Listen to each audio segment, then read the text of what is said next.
Welcome one, welcome all. It's the Midwest Drag Racing Series live from US-131 Motorsports Park in Martin, Michigan. It is the Northern Nationals, and it is 1 day only. Here, Brent, man, I'm excited to be here. I know you're excited to be here. This is going to be a show and a half. That's a fact. We are here in Martin, Michigan.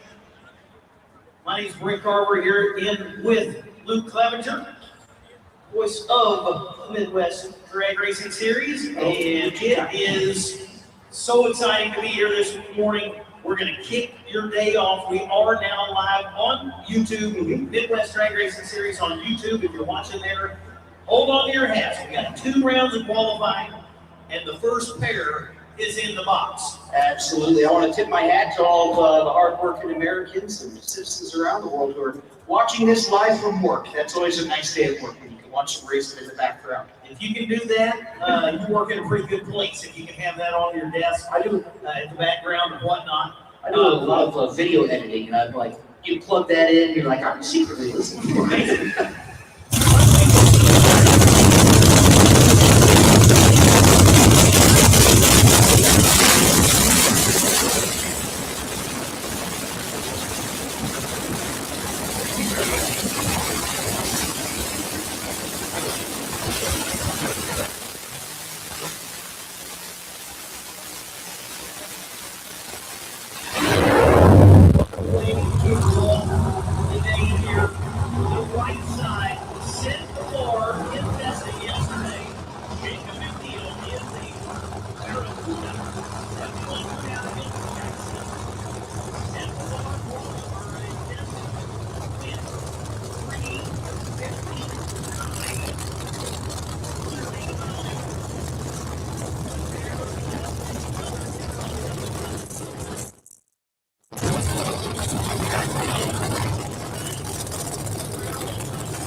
We're gonna have it before next round. I gotta go find out because I talked to him just briefly yesterday, but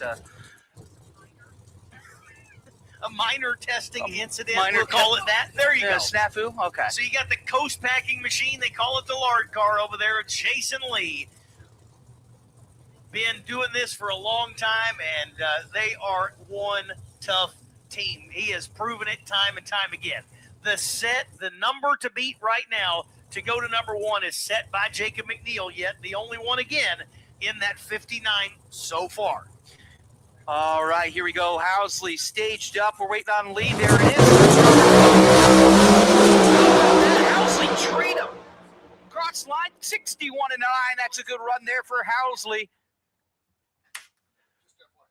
Great run there for Housley. He's going to slot in with a 61.9. That puts him number 4. Lee, a 70. He sits the slowest of the bunch so far. Not every day you see slowest of the bunch so far at a 370, but here we are. Yeah. Problems there from the get-go, really. Really far behind on the reaction time, which I know is qualifying, but I also know that every racer still wants to take advantage of every pass.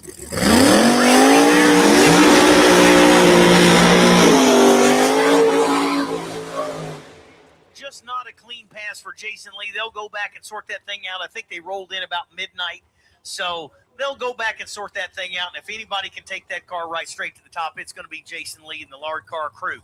And how about this pair now? I mean, they're just going to come one after another. Sean Ellington out of Union City, Oklahoma. The Ramjack Keith Haney Racing Camaro on the right side with the Pro Line Hemi under the hood. And on the left side, man, Don Walsh Jr., 2 huge names. And by the way, Ellington sitting number 2 in points behind Ryan Martin. So, of course, you know, Murder Nova and the Fireball team. There you 1, go. 2 always, Yep. as always. Don Walsh looking to play spoilers. And for Ellington, the last race that was here, he went out in the first round. Very unlike him, lost quite a bit of points to Martin. He still sits second, but he is going to look to salvage that championship run here. And when I heard Donnie Walsh Jr. was here, I said, I remember Donnie Walsh Jr. running NMR8 NMCA in a red Mustang back in the day. So Don Walsh been doing this thing a long time, too. 359 with a 6. Sits number 1 right now. Let's see Both look quick and clean. How about a pair of 362s? A 62 with 9 on the left side for Walsh and a 62 flat for Ellington on the right. And just for a little information out there in the crowd, had that been an elimination round, the whole shot win would have gone to Walsh. Walsh, 9th thou behind Ellington and E-Team, but got to the finish line first based on reaction time. And by the way, Luke, I'm just telling you, right out of everyone has been straight, no aborted runs, rock solid. Sam Peterson, 2Prep Track Service, has obviously done a phenomenal job getting this surface ready for these first hits when the first car goes 59. Amen. And you can look at the track right now, whether that's on the stream, whether that's right here in person. You can see the groove is basically from the center line to the wall. It is. And these guys, they have all the faith in here, and I'm sure that tuners are back there going, all right, we got something to play with here. As Wesley Stefano rolls up on the right side in that Skinny Kid car. That Skinny Kid car, by the way, set its best ET in the very last race here with the Midwest Drag Racing Series. Doing it a little different way here, too, by the way. Chris Connolly on the left side, 69 Nova, looks more like your traditional pro street type car, or one of the most recognizable cars anywhere in the country and probably in the world there. That Skinny Kid's 72 Cutlass on the right side, Richards Auto Parts on the side of it there for Wesley Stefano. Wesley Stefano's got the front end up to half track. It's moving towards the wall. He's got to pedal it and bring it back down. Clicks it off early to keep it in the lane. 386 at a $186 coasting. Chris Connolly, nice rock solid out of the hit. 370 with a 9 at 203 for the Nova out of Brighton. Michigan. Absolutely. You know, DiStefano, he had a pretty clean day in testing yesterday, but round one, it just seems to pull right and switches it off.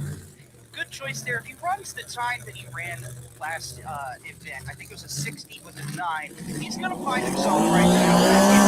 What he needs to do is just get to field A and worry about everything else B. Here's one of my favorite people. It's Ryan Griffin and Ryan Griffin Racing. They are just fantastic. It's good to see them. Last time I saw them, we were eating a steak in somewhere Washington, Vineland, Washington, and it's great to see them getting their Midwest debut this year after having the car in, quote, Haas jail for a little bit. Chassis jail. That does happen. Chassis jail happens. Paint jail. There's lots of jails out there, so anytime one can come out, and I'll let something out of the bag. I am a Ford guy. Mm-hmm.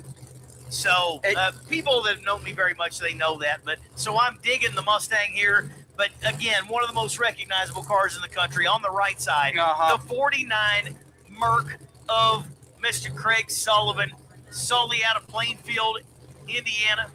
Screw blower on the right side, flat hood on the left side for the Mustang. I tell you what, man, if this isn't two of the most distinctive cars you're going to see lined up next to each other anywhere. I remember asking Ryan and crew, I'm like, okay, I got to know the green and the like almost camouflage pattern on top. And he said, I gave it to the paint guy. And I said, do your worst. And he said, watch this. Do something. Yeah. And that's what he get back. Yeah, it's kind of like on the top of it there, it's kind of like one of those Arctic camo looks. Mm-hmm.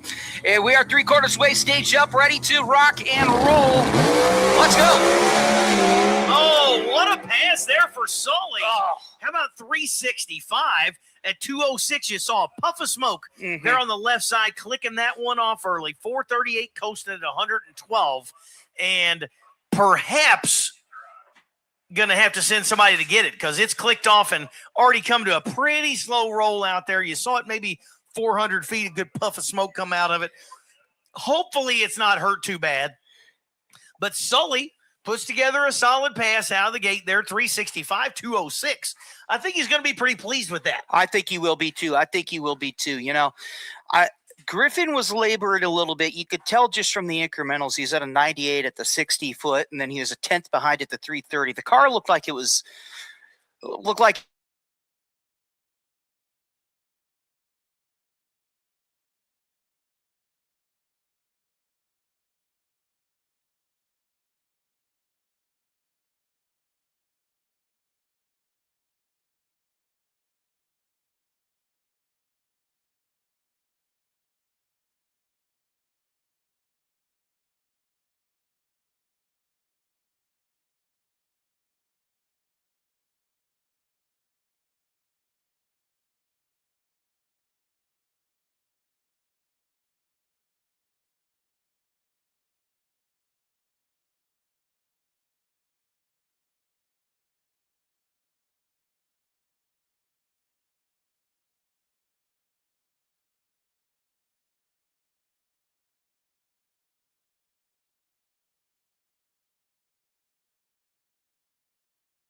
lot of 4-second passes. These are two of the baddest of the bad anywhere in the world of Pro Mod. It's Steve King on the left side, Johnny Camp on the right side. Hey, and Steve King, if you don't know anything about Steve King, won the first World Series of Pro Mod 2 years ago, $125,000 or $150,000 winner.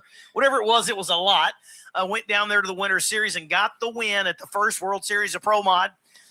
Johnny Camp out of Cantersburg, Pennsylvania. The right side, that 69 Camaro, been doing this deal a long time. I'll have to look up where Johnny Camp is right now on the Pro Mod standings right now, but he is a force to be reckoned with in just about any level there. But man, I tell you that when you see the Savage Motorsports hauler come in. You know it means business. Yeah, we're serious. Yeah. And you got the screw blower here on the left side, Camp over there on the right side with the Pro Charger on board. Mm-hmm. And if you're watching online or you're in the stands, you're like, what is he talking about? When there's a little break, we'll go over a little bit of Blower 101. Blower 101. Yep. Always feel like things are a little more, understandable if you go, he keeps saying that, and I don't know what the heck he's talking about. So sometimes I say things and I don't know what I'm talking about, but if it can help you clear some stuff up, that's great. Right side, Pro Charger. Left side, Steve King and away. Oh, nice side-by-side hit, and that's going to move Steve King all the way up to the number 2 spot. Goes 360 with a deuce at 208 mile an hour. The right side also a matching 208 mile an hour. A tick behind though, 361 with a 7. Johnny Camp going to fall into the number 5 provisional spot right now. And we were talking about hole shots. That one right there was just about would have been one in eliminations. King, quicker ET, gets to the finish line by 9,000. How about this? It's 2 stalwart Midwest Drag Racing Series racers. How about that turnout from the newly christened Callie Tally? How about it? That new husband might have said, yeah, warm them things up this morning, baby. You think he's got to be on the starting line like, that's my wife. That's Let's right. go. Yeah, Callie, we got it in here is Callie Mills. Callie Mills Tally, freshly married on the right side, was the runner-up last year at Pro Mod Mania up in Milan, Michigan. Went against Randy Weatherford in that final. Oh. They were both I think Weatherford went a 59 and she went a 60. It was an amazing race. She had a very good late season into the winter. That's a fact. Robert Costa. Tally, T-A-L-O-Y. Is it Mills, Tally? No, it's just Tally, I think. Yep. There you go. Yep.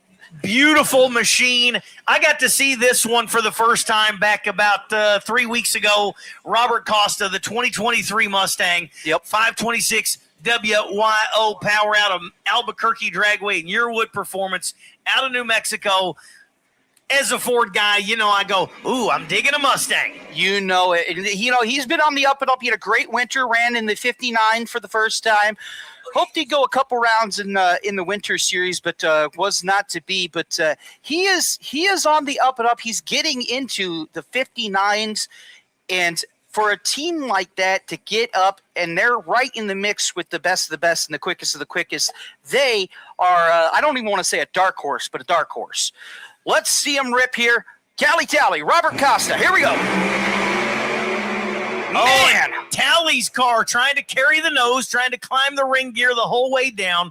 Made a move towards the right side wall there. Got to click the front end back down and save that one to fight another day. 419 to 127, but nice solid lick there. Robert Costa, 365, 201. And Costa going to fall into the provisional 11 spot. Callie, clicking it off early, 419, going to be number 15 right now. And by the way, attention in the pits. Attention in the pits. We need our double A Hemis. Hemis to the lanes for Q1. Double A Hemis to the lanes for Q1, please. Next pair rolling in, and you got to love it. Paige Coughlin going to be on the right side. She, for all of about, I want to say about 2 hours, was the record holder for quickest ET in the history of the series until Gargis so unkindly snatched it from her. She didn't get to appreciate it. Was it? I stand corrected. She had it for one night. Because he did it the next morning. So she didn't get to sleep on it. Yeah, anyway. she got to sleep on it. But it's Paige Coughlin, from her days with the Golden Child to this Pro Mod with Hurricane Motorsports and Peter Norton's crews.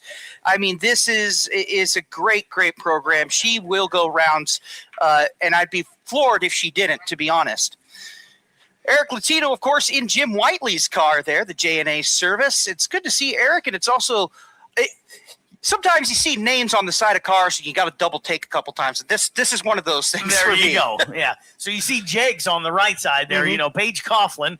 That's Troy's daughter. Troy's daughter, yeah. And that's part of the Hurricane Motorsports team there with Peter Norton. Talk about a team that got fired out of a cannon, man. This is the 1-year anniversary of their debut race. How crazy is that? Won the points at the Winter Series, and Paige has come out and set records, made a lot of noise. It's a pretty – I just got to tip my hat off, because to come out of nowhere and do that is very impressive. Yeah, Norton went down there to Winter Series, won that points deal. Mid-year this year, I think, is when they brought Paige on to drive the second car. And so looks like it's going to be a pretty good match. It is indeed. Two very talented drivers here at the line at US-131. It's the fastest track in Michigan. And this weekend, I'm telling you, it's the fastest track anywhere, man. This is the show to watch. And so we're waiting on Paige to roll into the pre-stage beams. Here we go. Like they call you guys watching on YouTube, and off we go.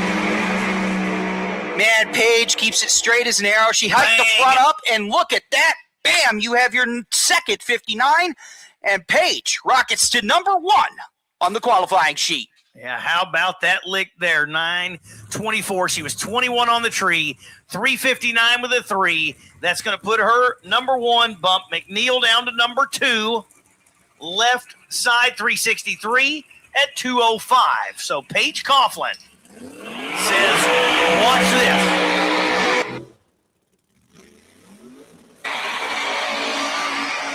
All right, so that hits us with the sheriff, Jeff Rudolph, in the freshly reconstructed, shall we say, ghetto sleigh. It's good to see him, and it's good to see the ghetto sleigh back. And Ryan Bush on the right side in El Chapo, baby. Yeah, how about 959 cubic inches? Nitrous. How many kits? All of them? Yeah, yes is the answer. Yeah. Yes. How many kits? All of them. How many ever Summit stocks he's got in there?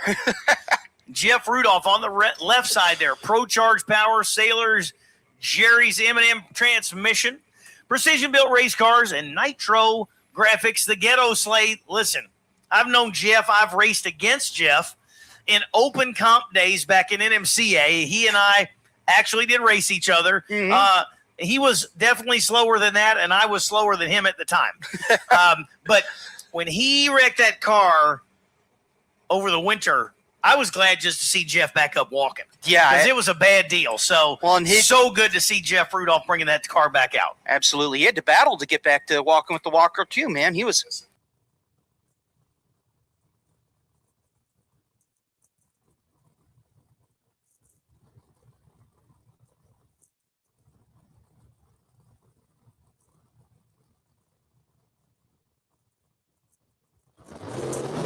Here we go. Off we go. Look at Bush rocket across the line there. He hiked the front end up on that thing for 400 foot, a 368 for the nitrous-powered Camaro.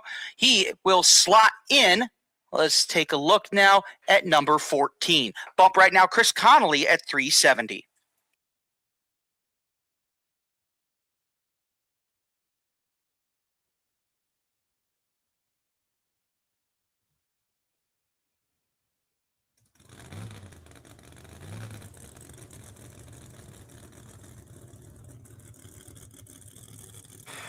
All right, you just saw Paige Coughlin go to number 1.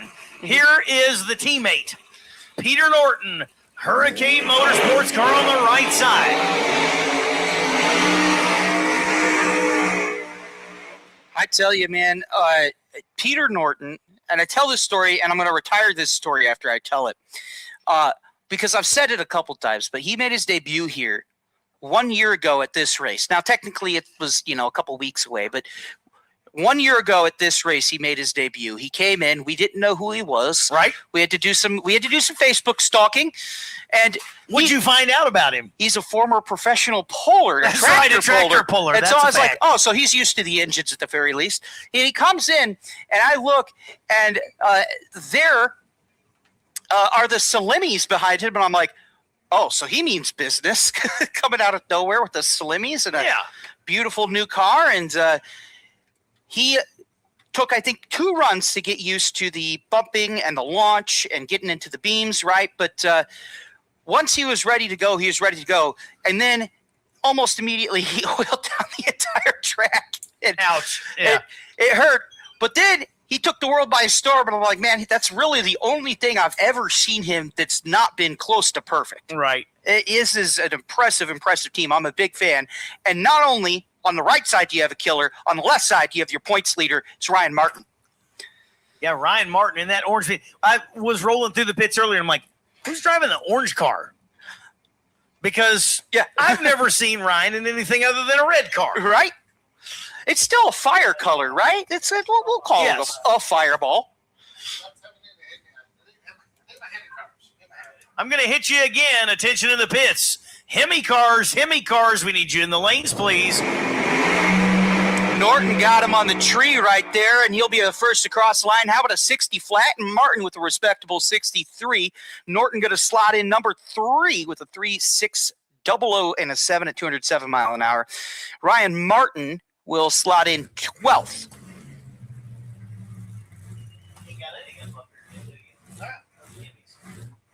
Hey, Hemi cars, AA Hemi cars. We need you. Our lanes are getting ready to go empty, and that's not a good thing. Let's get those Hemi cars in the lanes. Por favore. Let's get them rolling. Hemi cars to the lanes. It's not a good thing today, especially as we try and get, again, this entire event in all today. And how about this? If this isn't, you're a Ford guy. You're drooling. I'm in love right now. You go to the pits later today. If you haven't seen Bob Glenn, go look. His headers are polished to perfection. Everything is pristine on that G-Force race cars. Brought to you by Hammer Superchargers, Engine Works, PST, Chai Drive, Fuel Tech, and Hoosier. As Bob Glenn, I mean, he heard it at the last event. He flew from his home in Pinellas Park, Florida, back and forth to Pennsylvania. I think it was 3 weekends in a row to make sure the headers were pristine over our little short break between races. I think I saw like some pictures of that online. I'm like, oh my gosh, like artwork. Yeah. And they're headers. They're headers. They're gonna, lose their they're gonna turn blue at some point. Yeah. How about the left side? You ever seen that guy before? No, I wish I knew his name, but but you don't. You know his name. I think I know his name. It's the Keith Haney in the Black Mamba racing out of Broken Arrow. And these Pat Musey tuned, Total Seal, Race Star Wheels, J&A Service sponsored Black Widow there. He had the new car delivered over the off season, and the Black Mamba, by the way, still racing Pro 420. His crew chief, or his co-crew chief there, the man in front, is now behind the seat of the Black Mamba as Bobby rolls Keith into the lane, into the lines. So 998 cubic inches of Musey power with nitrous on the left side for Haney. Screw charger, Hammer Superchargers, Brad Anderson power. I would say under the hood. It's a long way from under the hood. No, hanging out the top of the Bob Glenn machine, that Mustang on the right side. Here we go. Glenn and Haney side by side, a 66. I thought they were closer than that, but they were. Yeah. Until about 500 feet. And then all of a sudden you saw the front end drop back down on the Glenn machine, clicks it off, coasts 166 mile an hour, goes 383, well off the throttle. He was 002 on the let go. Nice lick there, was going, but problems there for Glenn on the right side, probably 450, 500 feet. Front end drops, coasts across, 166 mile an hour. Haney, 366, 205. Where does that put Keith on the sheet? I am looking 366 and a 7. Oh, yes, he it's the bump. Yes. By the way, right there. Do want to give a quick shout out to Ashley Graziano. That's Bob Glenn's daughter. It's her first race, not with Dad. She's watching at home due to work. And so we tip our cap to Ashley. She's a lot better at the track than she is being a nervous wreck at home, though, I'm sure. How about this next pair? And we're getting down to the back end. Hemis, this thing on. Hemis, can you hear us out here? Hemis, we need you to the lanes. Hemis, we need you to the lanes. Ryan Hayward, right side, 69 Pro-charged Camaro out of Marysville, Washington. I love the left side, yes, Keith Goolsby. Branson, Missouri, 79 Larry Jeffers race car Corvette. Two things. One, love the new paint job on Ryan Hayward's machine there. That is the first time I believe I've seen that in person. It looks great. Two, Keith Goolsby banged two blowers off yesterday. And keep note that Totoro tunes him. Totoro also tunes Costa. Costa went, I believe it was a 65. And in his first run, he's like, man, we were off the time because he ran, I think, a 74 or a 75. So watch this with the knowledge that Totoro has more than a couple clients throughout the pits and seems to be a little off the pace and banged a couple blowers off. So watch this as Totoro camps do as well. I have a feeling that they're going to find their way. They That's will. a pro deal. I mean, it's Totoro. I have all the faith in the world, but not the day they were hoping for yesterday. What did you know? Here we go. Goolsby hikes the skirt up. He's got a little bit in there. How about a 73? He had to steer that thing quite a bit there. Crosses at 190 or at 197 mile an hour. Hayward shut her off before the 330 even, probably at about 250 feet, and he'll cruise across the line. But Goolsby, on the outside looking in, he's going to slot in number 20 out of the numerous cars we have. I believe it's 30 on property showed up, and due to wars of attrition, I think we're just underneath that. I don't have my mouse to scroll down, but it is a pretty stout field right now. Number 1, 359, and after one round of qualifying, your bump a 366 with a 7 for Keith Haney. Did you see the car that he teased on Facebook the other day? Who? Keith Haney. Yeah. I don't think I caught that. It's with his work with KB Titan, who of course they're starting that Pro Mod Rent-A-Racer program. And I'll be very interested. I believe the photo I saw was that it was had a blower on the top of it. And I'm like, well, Keith is showing a picture of a blower car. What is this, right? But I tell you Everybody might come to the dark side every now and then. Yeah. You got to try it all. Listen, if you're going to be a pro, you have to try anything and every kind of combination to find out what works best for your team, for that chassis. You know, you can build 3 chassis that are supposedly identical, and they want completely different things. You'd say it makes no sense, but it's a fact. It is. And, you know, it's funny because one of our longtime racers who's not here is a perfect example of that in Ed Thornton and the D-Bar-D team. Ed had a previous chassis that was great, but it had, I think it was over like 5,000 passes on it. It was a lot. So they had a new one built for Ed. The old one races Pro 420 with Darrell Hubbard. And the new chassis, identical car, identical, combo, the whole shebang. It's been a tough go for them to figure it out. And it's like, well, theoretically, it's all the same, but it's never the same. Never the same. All right, we should have Hemis. We got a couple of you now. I see 3 of you down here. AA Hemis, you should be in the lanes. That's going to put Raystar Wheels Top Dragster on standby. Raystar Wheels Top Dragster presented by UEM Pistons. You are on standby. I'll say 4th call for Hemis. Something like that. We've had enough calls for Hemis. And so Top Dragster, you guys are on standby. You know what? I'll be the guy. I'll put out the hit here. Top Dragster, if you want to come up to the lanes, come on up to the lanes. Raystar Wheels Top Dragster.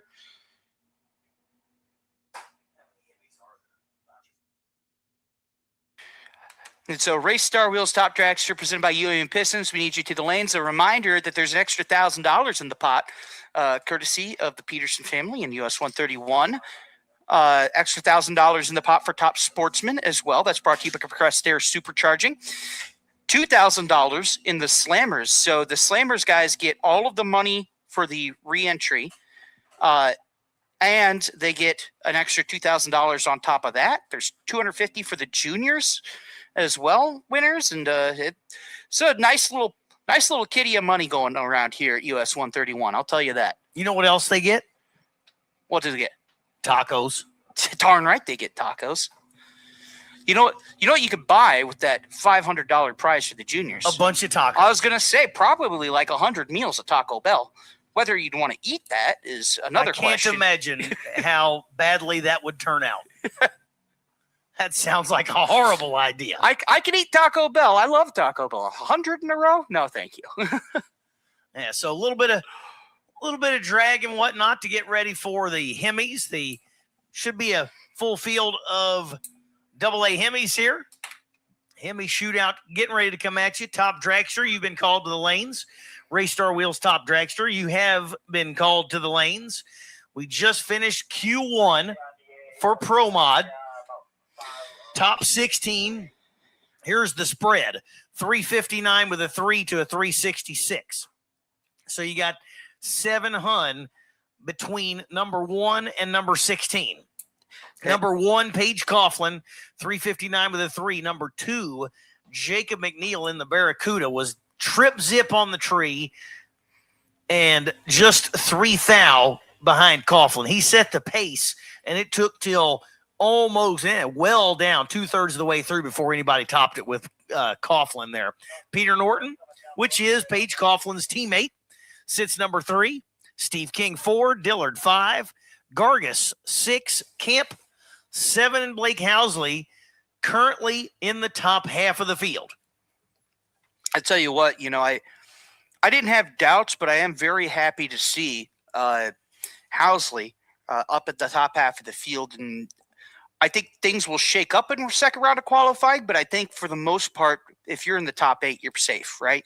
Housley. I've thought that before. Well, and sometimes it doesn't work out. We call that the announcer's curse. Right. Yeah. What did you say? Yeah. But good to see because, he raced with us. He's obviously a good friend of the series. He's been with us off and on as he takes care of Flying H drag strip over in Missouri. But when he was in the wheelies that he used to drive, he would find himself on the bottom end of the field a lot. Obviously, some of that is the body style, and it wasn't nearly as well funded. But it's great to see Housley up in the top half, and you couldn't find a nicer guy in the pits either. So, well, thank him for showing up, and I also thank him. I strapped a GoPro in his car the other day, and I found a cheap little GoPro, and I'm like, we're going to have some fun with this. Blake, you want to be my guinea pig? And he's like, sure. Sure, why not? We all like to be on TV. Right? Exactly. So I got that. I might have been bad luck. I got that, and then I got Goolsby banging the blower off. I got, what was the other one? Oh, Costa reaching back for the chutes and missing the chutes. Once again, Top Dragster, Race Star Wheels, Top Dragster, presented by UEM Pistons. We need you to the lanes, please. And if you're here at 10:40 a.m. in the stands, it's first off great to see you. We know it's a work day, and we know we moved it around, and a lot of you guys, we're probably planning on going tomorrow, but we appreciate you here. The Midwest Drag Racing Series merch trailer is open. Got some great gear on store there, including our signature Midwest Drag Racing Series hat, which everybody with the series has 8 or 9 of them. I'll be straight up with you. I must have a hat. Oh, go get over there. We'll get you some must hats. Have a hat. I don't charge Keith a whole lot of things, but I do charge him a new fitted hat every year. And then by the end of the year, it's a mess. And I'm like, all right, throw it down in T-Town. Let's start it off. Let's throw a new hat on. Got to get a new hat on that head. Absolutely. But we thank you guys for coming out here.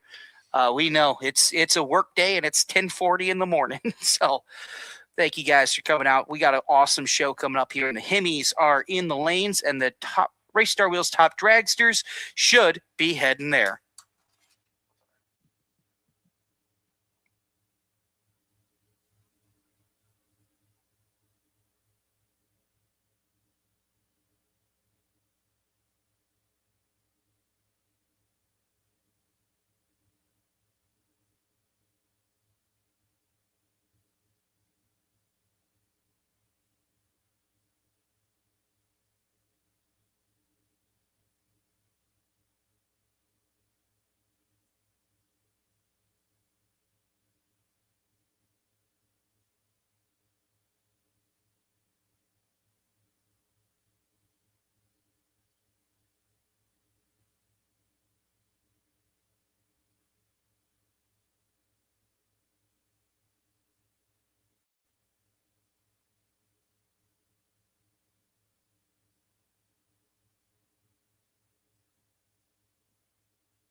All right, going into some double A Hemis. If you want to see some of the most expensive cars on the property, you might think it's some of the other ones, but you might take another look. These are original Hemi cars, Barracuda, right side, Steve Camella. This car is, shall we say, consistently at the top of every Hemi shootout event that happens. Absolutely. And, you know, walking through the pits yesterday, these cars are pristine. I mean, I felt bad taking a picture because I thought my picture might smudge it a little bit, you know? They're also fun because they roll gears, they pull the wheels, run them out. Going to go all the way down to the quarter-mile stripe. 8:39, 158 mile an hour, goes 5:33. And yes, these are legit original Hemi cars from the 60s. 1968 machine there of Steve Camella. 8:39, $158. And Rowan gears, man, they're just fun to watch and listen to them scream. They are, man. Way that thing bounced off the line. You're going to lift the wheels. It's going to be a great time. I think the Warfish is back there. That was the one that I had to take about 6 pictures of the other day. But man, oh man, what an incredible collection of cars. There's the Hemis. Keep on rolling by. Again, you're going to get 2 rounds of qualifying and then right into eliminations today. We'll have that taco bar. We'll have the drivers meeting. And if you're watching online on Facebook and YouTube, we're going to cut the stream at the end of qualifying, restart the stream for the start of eliminations. We ran into a thing where you stream for more than 12 hours. It only saves 12 hours. And we're like, oh, no, we got to cut the stream. So we're cutting the stream. And so, next car should be coming right around the bend here. Watching the Midwest Drag Racing Series here at US-131 Motorsports Park.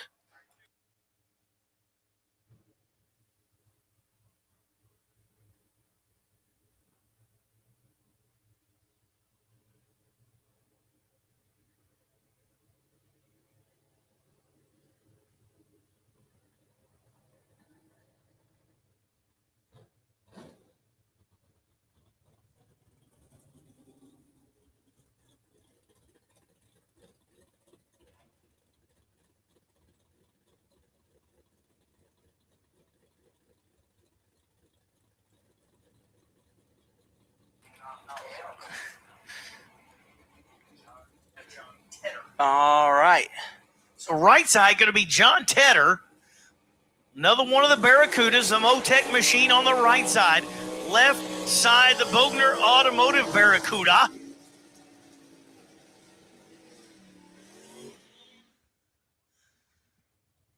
They're all Rowan gears. They're all factory original Hemis. Oh,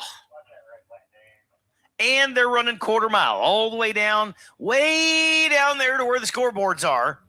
Going to all be running in the low mid 8s. It's a heads-up shootout. Wheels up on every one of them. They are so much fun to listen to and watch. Well, no wheels up there for the left side. yeah, didn't. And no wheels up there for the right side for Tedder. One of them will run the quarter mile too. The other, well, Yeah, well, the way they left, I thought that the right side was going to go down and the left side was not. And the left side ended up going powered down. yeah. Right side, Tedder, looks like they're going to have to send the safety crew out there to get that one because it has come to a halt. Yep. And so Right at the 8th mile, it's still maybe rolling a little bit under its momentum, but I think Mo is about to run out. I would agree with you there. So we'll get that pushed off the top end. And I don't see anything on the track, but Apparently the car is still running. You know what might have happened? It might have broke throttle linkage. Oh, I've seen that before, and you'll see one going like, why are they going 7 miles an hour? Well, because it's still in gear, but it's at an idle. They can't give it any gas. So I'm not going to say that's 100% what happened there, but I've seen that before. You're like, why is that guy just rolling down so slow? And then you find out later he's broke the throttle linkage or throttle cable because the next call is, can you make a call over the PA? I have a racer in need. We need a throttle cable Yeah, we bracket. did throw. So if you have a spare one, just keep it Right. handy. Always good to have an extra one in there. It has finally come to a stop down there. They're going to go ahead and push it the rest of the way. Samuel got on the blower there, and he's pushing it. He said, "You just tell him to stop it. I can push him off quicker than that." Right. So, Yes, did cross the finish line. How about the 8th mile line there at a whopping 7.32 miles an hour. Wow. That is spectacular.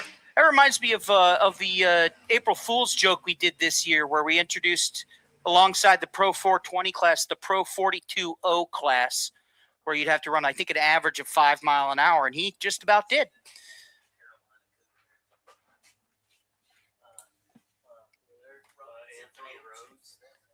And so our next pair is coming on up.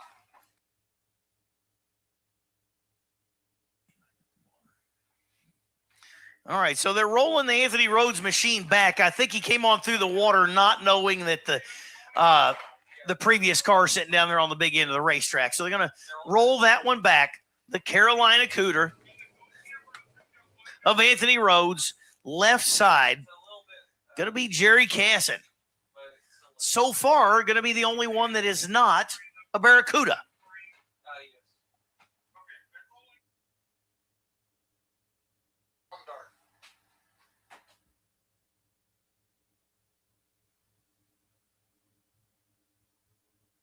Oh, man, I just got a text from our friend Terry Long, who's a top dragster racer with us all over the country. But he got a delivery of a new 2026 Danny Nelson chassis. So we have that to look forward to coming up here. How about that?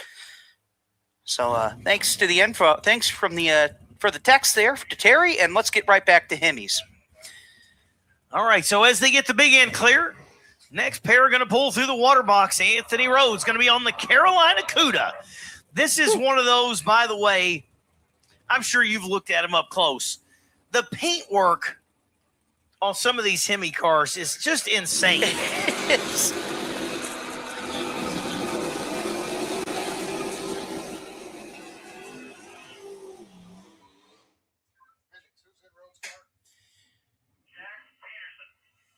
So actually, Jack Peterson going to be on the right side in Anthony Rhodes' car, the Carolina Cuda.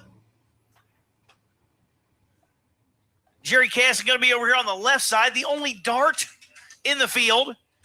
A field full of angry fish. It is. It's a field that the band Heart would be very proud of. But that just makes the dart stand out more, man, especially with the tight profile and the boxiness of it. It's a beautiful, beautiful dart. And so we are staged up. Carolina Cuda will make its way up there. Spelled with 2 Ks, by the way. Immaculate paintwork on that thing. Let's see them. Whoa! Wheels up there for Peterson. It was a little bit early, but that's okay. 847, going to put him number 2 on the sheet. 847, 157 mile an hour there. Left side, 883 at $146. How about it, man? Love a wheel stand like that.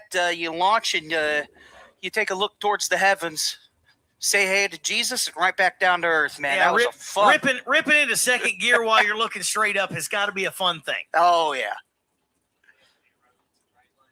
Now we do have Anthony Rhodes. Oh, hey, there he is. The Candy Cuda. And left side, the Warfish. I saw this thing yesterday. Sun was setting right behind it. Oh, the light, it was absolutely beautiful. The Warfish and the Candy Cuda side by side.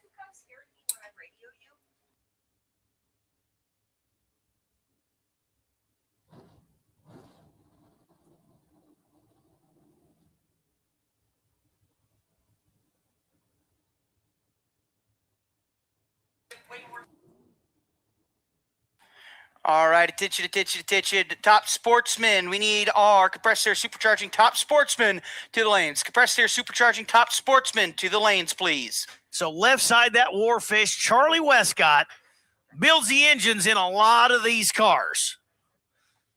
Right side, that spectacular painted machine, the Candy Cuda of Anthony Rhodes. I learned a lot about these cars at the last event I was at up in Columbus, because I had Herb McCandless Jr. in there. Yeah, there you go. Yeah. Westcott goes to the top of the board. 8:35. 159 mile an hour there. Wow, what a lick there for Westcott on the left side. Rhodes goes 8:43 to be number 3 on the sheet. Next up, see, we thought there was only one square car. There is another one, Jim Pancake. Yeah, there it is.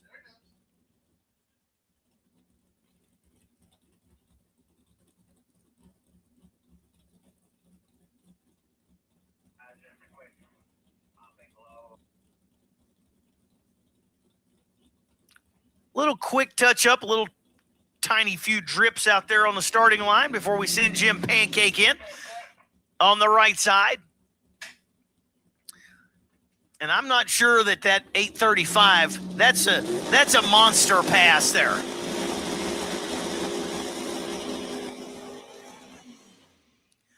So the John Holt race cars machine of Jim Pancake there on the right side. I was always a bit more of a waffle guy myself, but big fan of these pancakes. I gotta take a my bad there. Ellen, Miss E, wonderful Miss E, came in and goes, "Are you guys not getting my radio?" I'm like, "I forgot to grab a radio this morning." It's so hard to there get it the is. radio information without a radio. Yeah. Attention in the pits, top sportsman. Top sportsman. We need you to the lanes, please. Final call, top dragster. First and second call, top sportsman. Luke called you. I'm going to call you too. 8:46. Hey, nice pass there. That's good for Jim. 8:46, 159. When these guys eliminate, it is heads up, quarter mile, first to the finish line wins. So it's great side-by-side racing. We got a pretty nice field there. We do. With Westcott being 8:35 to be number 1, Steve Camella number 2 on that 8:39. And just like Jim Pancake, not that far behind. Going to be, what is that, number? It's going to put him at the number 4 position, I believe. I think so. And, if you take the two out here, if you take two of the cars here who were clearly off pace due to, shutting some stuff down or a lackadaisical, start to the run, everybody's between 8:35 and 8:47. So it's a tenth and change is all it really is. And that makes for good heads up racing. Yes, that's a fact. All right, that was the last Hemi car. We should be going into our Race Star Wheels Top Dragster, presented by UEM Pistons. And we are going to make the third call for Top Sportsman. Compressed air supercharging Top Sportsman to the lanes, please. I'd like to tip my hat over to Cass, who's been busy on social media with all of their new developments, and tip our cap to Mark and Carol Griffin, the owners of Compressed Air Supercharging, the Pierces, who are friends of the series, and also congratulate them. I can't wait. I know I've said this before, but I cannot wait to see that Compressed Air Supercharged Pro Mod in action. That thing's going to be nuts. I'm on the edge of my proverbial seat here, waiting for that, and I see the brand new chassis of Terry Long. 2026 racecraft machine of Long on the left side out of Hopedale, Illinois. Right side out of Kalamazoo. I think that might be my favorite city's name to say. That or Walla Walla, Washington. Walla Walla, Washington is good. Or the Kalamazoo is good. The nearby Ypsilanti, Michigan is also yes.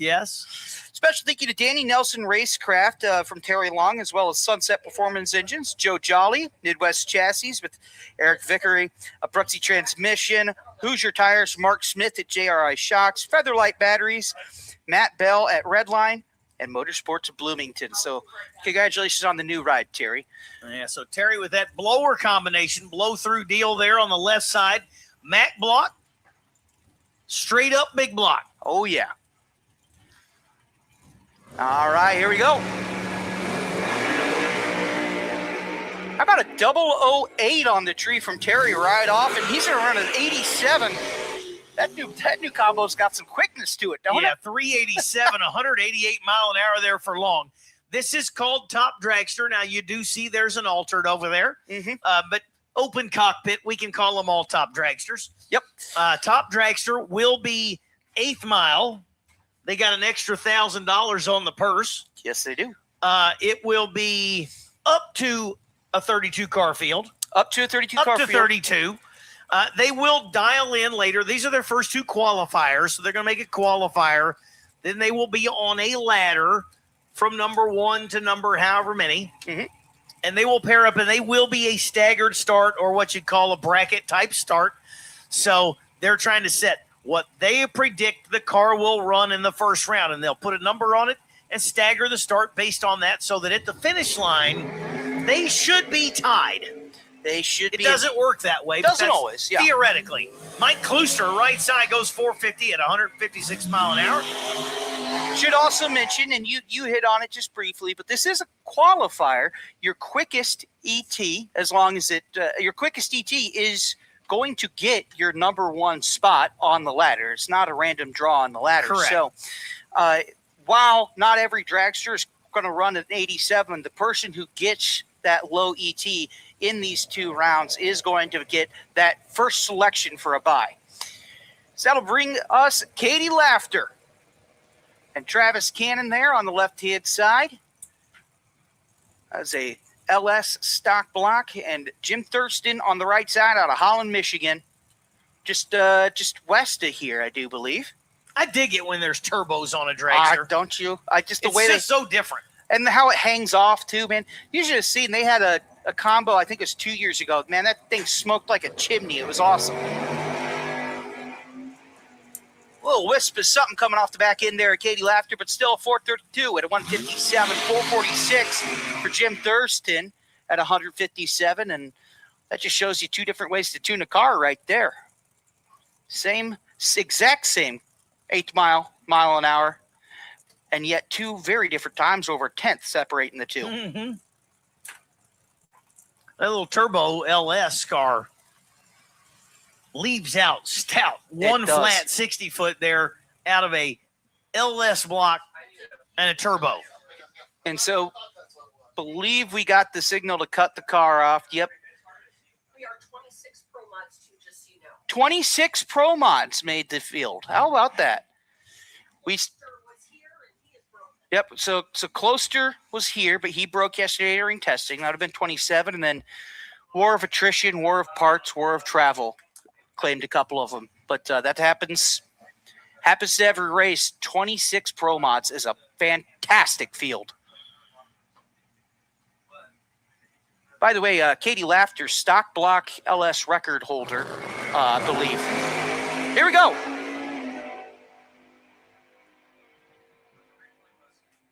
How about a 445 at 157 mile an hour for the mystery driver on the right-hand side?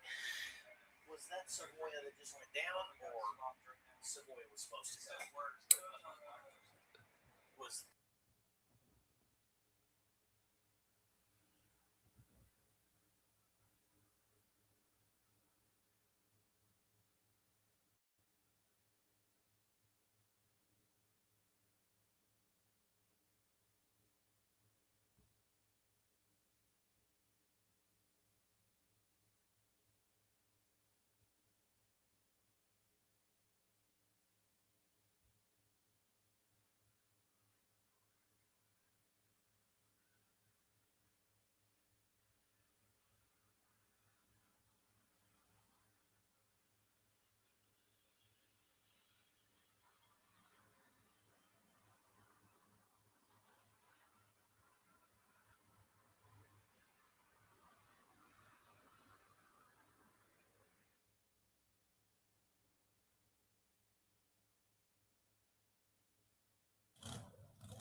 Here we go, right back in to Race Star Wheels Top Dragster, presented by UAM Pistons. There we go. Michael Savoya on the left side, the 2010 American dragster. He was supposed to run side by side with the previous one, backed up. It's under my feet. I didn't get to see what he was doing to the car, but he will run time trial now, or qualifying, I suppose, now. And so he will roll into the beams. The Tipton, Michigan net man. Lighten it up. Green lights mean go. That will bring a 435 at 161 mile an hour across the line. Hey, to the fans in the stands, fans watching at home and on TrackTune and on Facebook, YouTube. About a month from now, US-131 will be hosting the NHRA for the first ever Great Lakes Nationals right here at this fantastic facility. I cannot wait for the national stage to take to this track.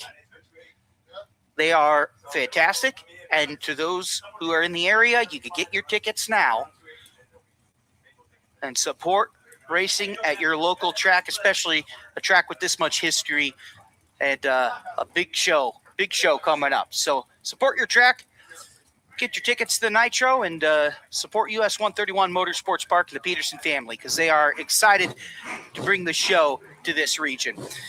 Bobby Churchill out of Elwood, Illinois on the right side. Terry Kamler on the left side. Home of the Blue Rage. He's from Freeburg, Illinois. Now, Blue Rage was what the hockey team I played against was. Not far from where I grew up.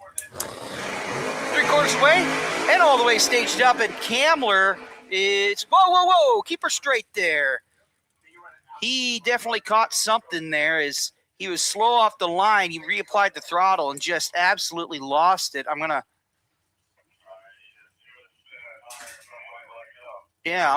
wondering if he didn't get caught in his own fluid or something. I don't see fluid, but the way that car moved, we'll have to go take a look at that. Bobby Churchill, 390 at 183.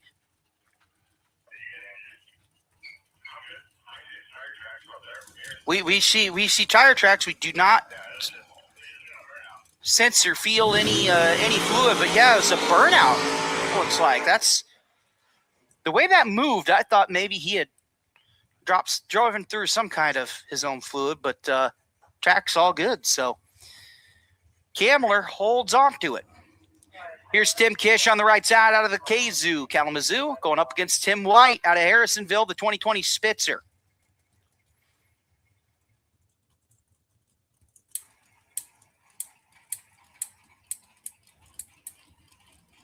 Tim White. Got the GoPro strapped onto the chassis up top.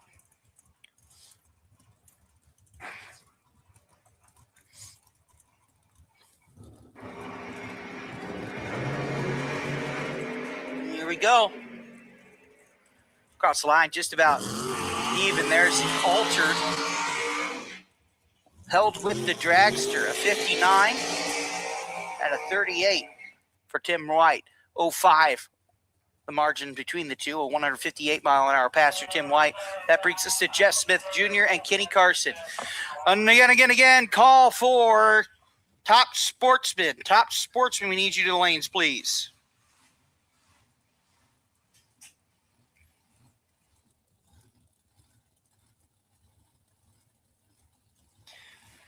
Kenny Carson and Jeff Smith Jr., two local racers here.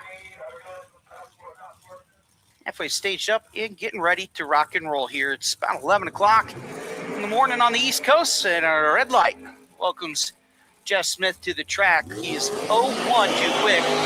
That cross line, a 432 for Kenny Carson at 159 mile an hour. Jeff Smith, a 436 at 158.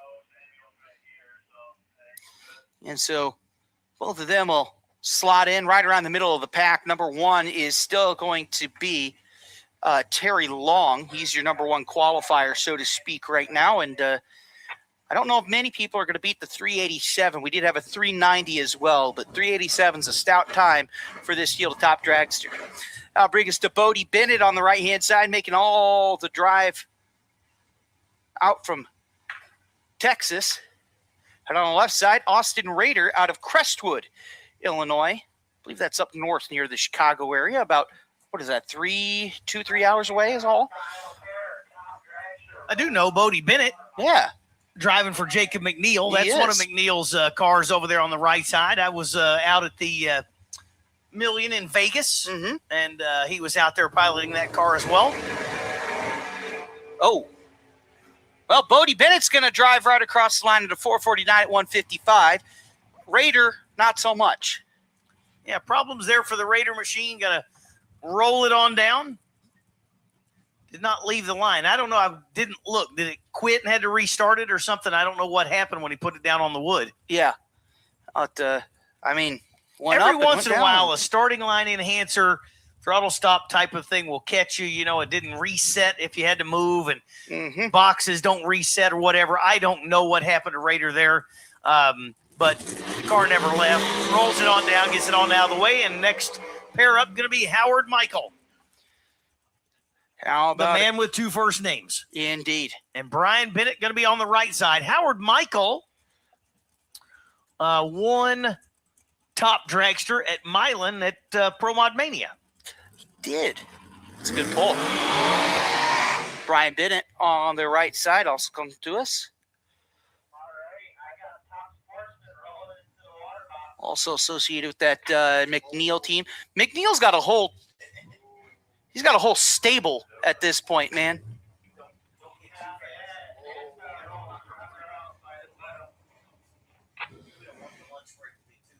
All right, again, Top Sportsman, compressed air, supercharging Top Sportsman. You should be in the lanes. If you're not, you're late.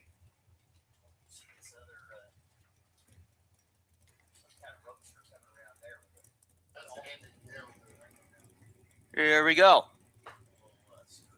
82X. Jacob McNeil standing behind it.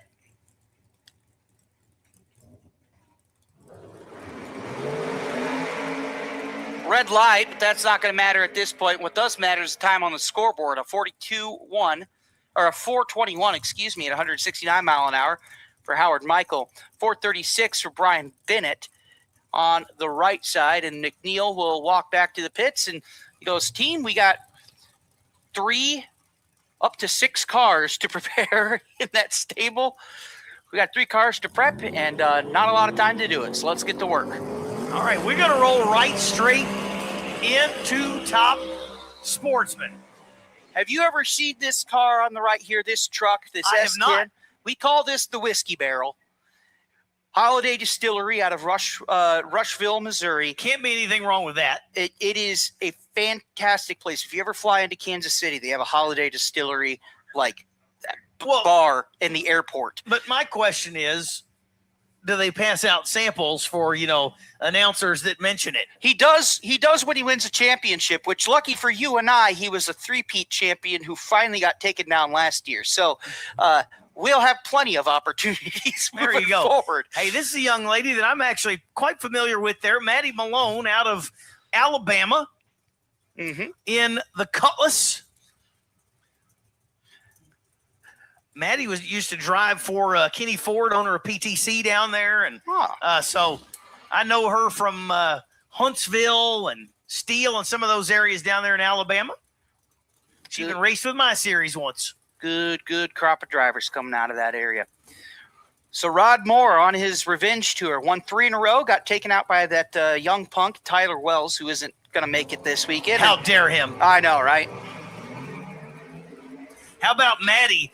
001 on the tree, 499, 138, but 473 there for Rod Moore in that S10, getting it done. Little swing and a miss on the tree. Maddie did not swing and miss. No. She just swung and knocked it out. No, she did not. Now, interestingly to watch, Rod Moore up until last year was a nitrous-assisted car.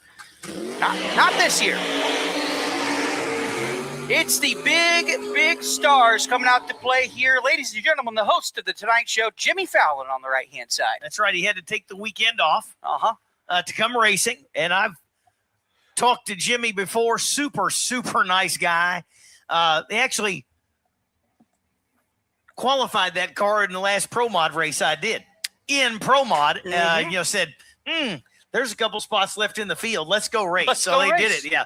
But one of the, absolute killer here on the left side, Ken Langlois, transmission builder, Lang Transmissions out of Milan, Michigan.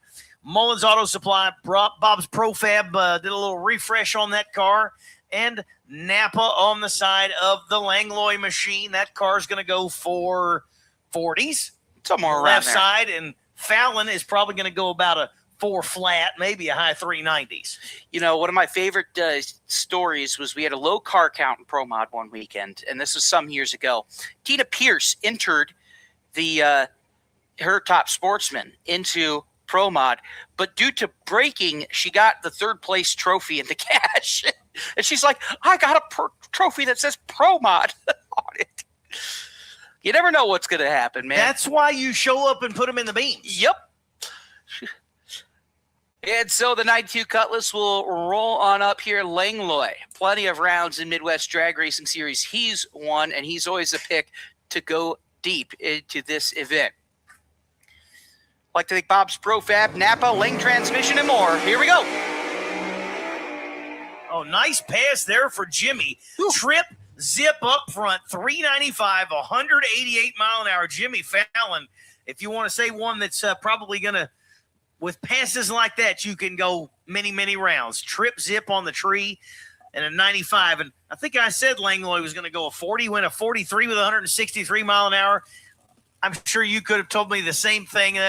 That car, Mr. Consistent, Ken Langlois, doing it again, 25 up front, 443, 163 mile an hour. Nice, solid way to kick it off. Absolutely. Watch when he comes to dial in. He will not meander from right around that 443. So Boyd Bayer out of Caststown, Ohio on the left-hand side. I'd like to thank Bayer Trailer Sales and Indy Cylinder Heads. Go up against David Mullins on the right side out of Milan. I'm digging, by the way, the Haas, very classic, kind of looks like the pro stock cars of the day there. The Chevy Lumina Haas car there on the right side for Mullins. And I think it just got quiet down there as they lose power on the Bayer machine. Oh, that's a shame. And going to have to shove that screw-blown machine of Boyd Bayer on back. And so that means Mullen will go on a single. Problems there for the Bayer Trailers machine.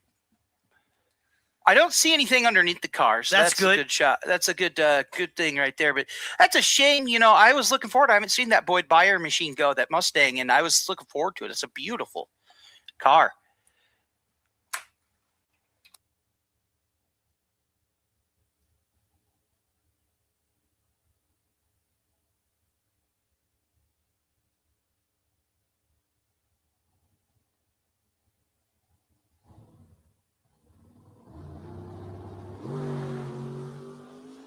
This one goes down the track. David Mullins in that Haas Lumina 443. That looks like a similar number to Ken Langlois. 443 with a 5 for Langlois.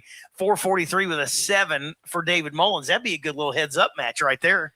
Indeed, it would be. I mean, two local racers. I'm sure they faced off more than their fair share. 100%. So I've seen them racing the same event. Oh yeah, early this year. What a good little field here of top sportsmen. We got Team Vega coming around the corner, going to be on the left side. Pair of Cobalts. DJ Matika, right side out of Franksville, Wisconsin, and John Vesper.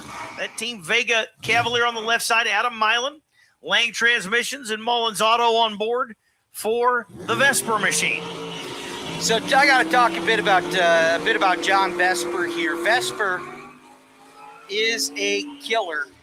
He's a Midwest killer. He comes, he wins this event, and then he doesn't come to any of our other events. And I tell you what, when last year Tyler Wells started off with, I think it was 11 consecutive round wins, and this was event number, or not this, but the shakedown was event number 3. Is John Vesper who beat him at the very end, at the very final of shakedown, won the whole event, came back, went rounds in the Funny Car Nationals, and I mean, watch for John Vesper. He will make some rounds here.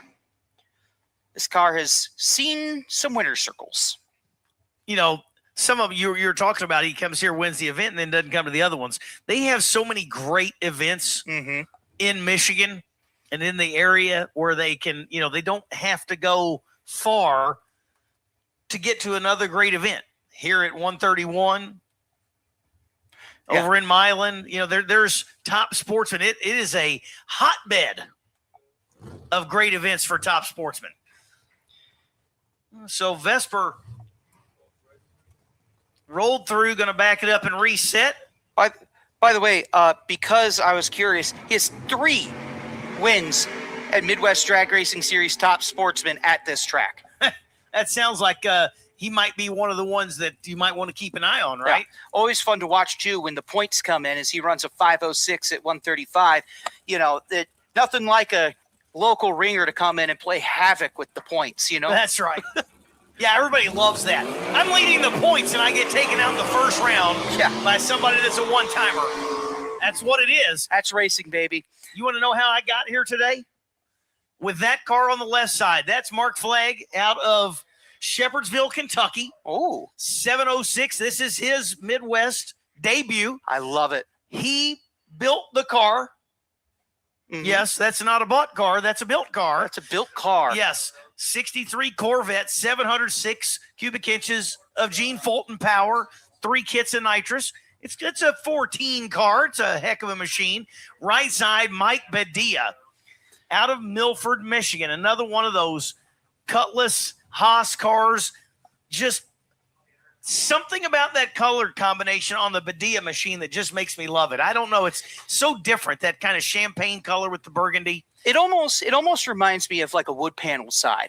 Almost. Doesn't have the finish on it, but the colors are very reminiscent. And, it's Brent, time for you to learn something about me. When it's a split window Corvette, I lick the windows. I put my hand and face on it and just, I love a split window Corvette. Yeah. Harry Glass body, 706 Fulton power.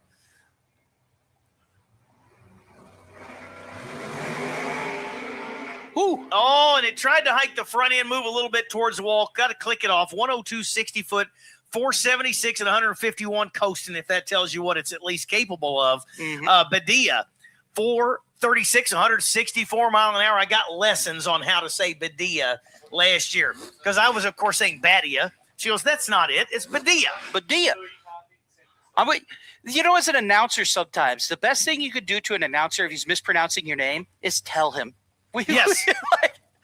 We're not offended if you tell us you're mispronouncing it. We're offended if you don't. Yeah. Here's what is kind of funny, though. I've said this before.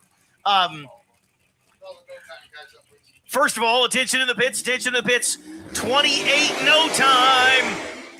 No time, 28s. We need you to the lanes, please. No time, 28s. We need you to the lanes, please. There's another one I got corrected on. Mike Savoya. Yes. It's 3 syllables. It's 3 syllables. I got lessons. But we remember that. The funny thing, though, I say, if you want to get somebody in the tower, mispronounce their name, and they'll come and tell you. If you call them to the tower for anything else, you'll never see them. Which is hilarious because, yes, that does include calling them to the tower for paychecks. For some reason, that's always they don't come for that. Yeah. But if you say their name wrong, by golly, somebody's going to let you know. But that's good. Then you can say it right the next time, maybe.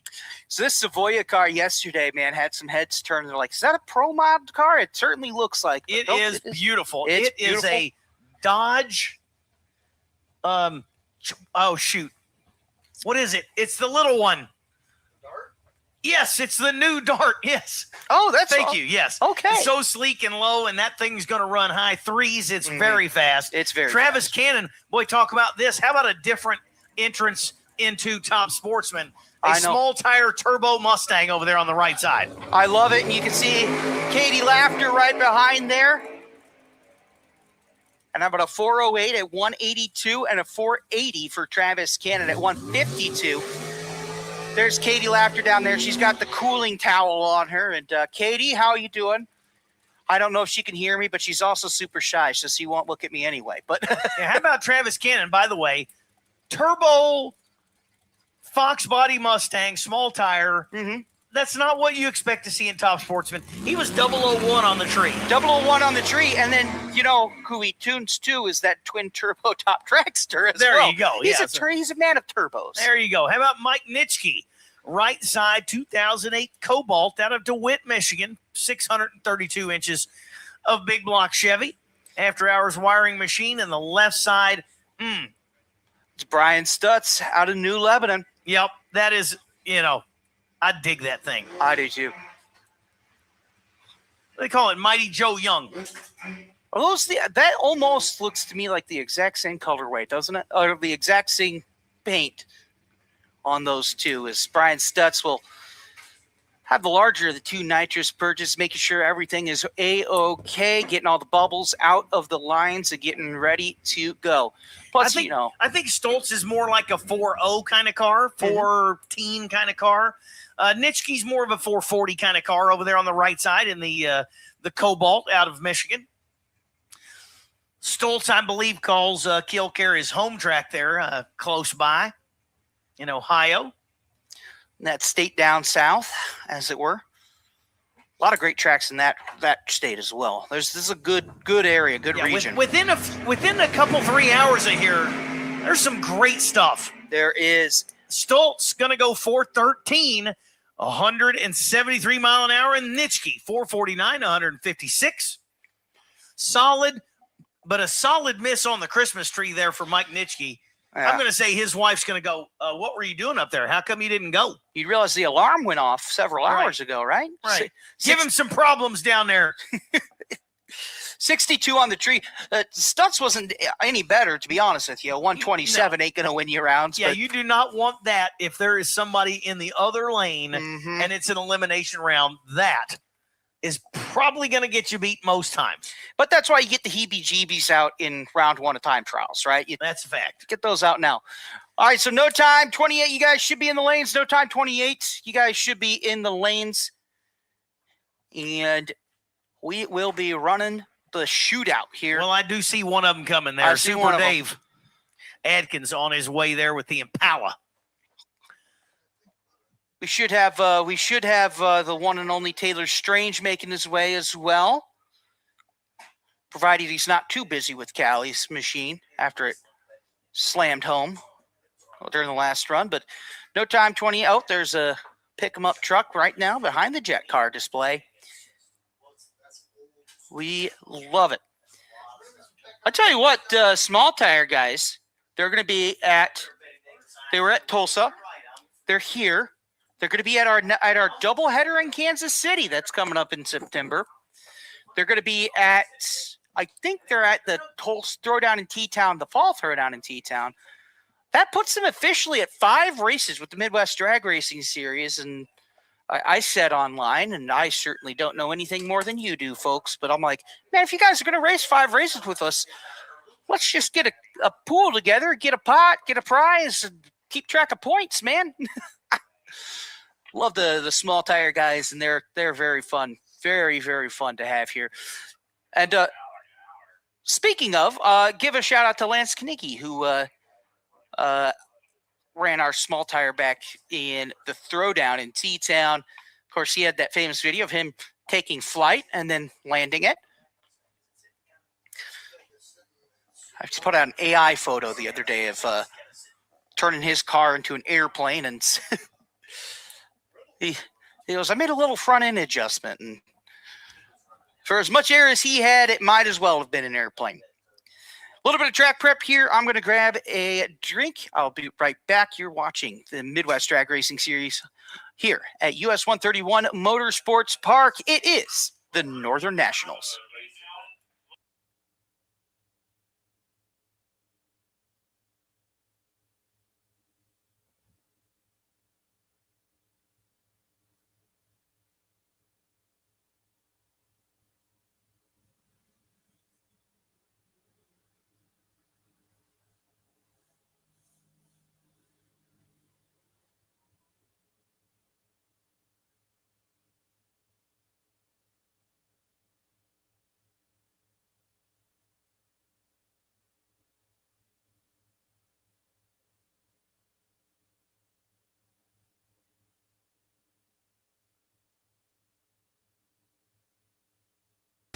Kryptonite Customs, high-impact, high-definition wraps, cars, trucks, SUVs, windows, signs, trailers, boats, buses, racing and commercial, even golf carts. Custom designs, solids, gloss, metallics, textures, even chrome. If you can imagine it, we can wrap it. The premier custom car and truck wrap shop, located in Broken Arrow, Oklahoma. Call us today. Let the transformation begin at Kryptonite Customs.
All right, it is 28s in no time. Woohoo!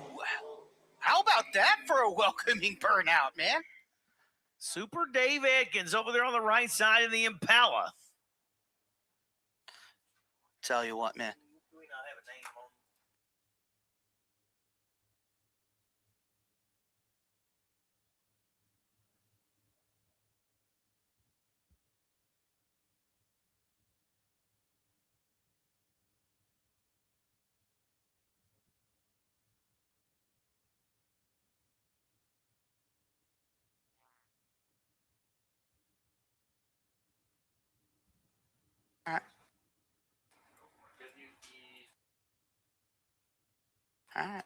All right, so Super Dave Adkins and Tim Weiler on the left-hand side.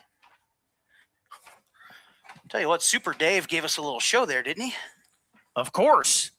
Hence, Super Dave. That's right. I think that car's been many different things. It's been pro mod. Nice, tucked the tiny little 28 under the back end of it. You're not going to see a score come up or a time come up on the scoreboard. You're going to see the reaction time, though, with your bare eyes, though. Dave got him on the tree by quite some time there, but he's no matter. Yeah, no Left matter. lane got there first. Yep. And we're not eliminating anything at this point either. So eliminations begin later today, believe around 2:00, but they start when we end qualifying. How's that? That's right. We We call this, when you're no time stuff, we call those shakedown passes. Yes. Right? There's no ET. There's no elimination. Mm-hmm. It's a shakedown. It's getting the car ready because it is 100% heads up when they come back to it. The 2026 Summit Racing Equipment Midwest Drag Racing Series presented by J&A Service. This is your Northern Nationals. We're here at US-131. Oh, yeah. And such a great group of folks that help put this thing together. Stroud Safety is your official safety provider of the Midwest Drag Racing Series, as well as VP Fuels being the official fuel. Pit Pro Custom Carts, UEM Pistons, Total Seal Piston Rings, Race Star Wheels, and Kryptonite Customs with a Z. with the official wraps. I tell you what, I moved. The wraps.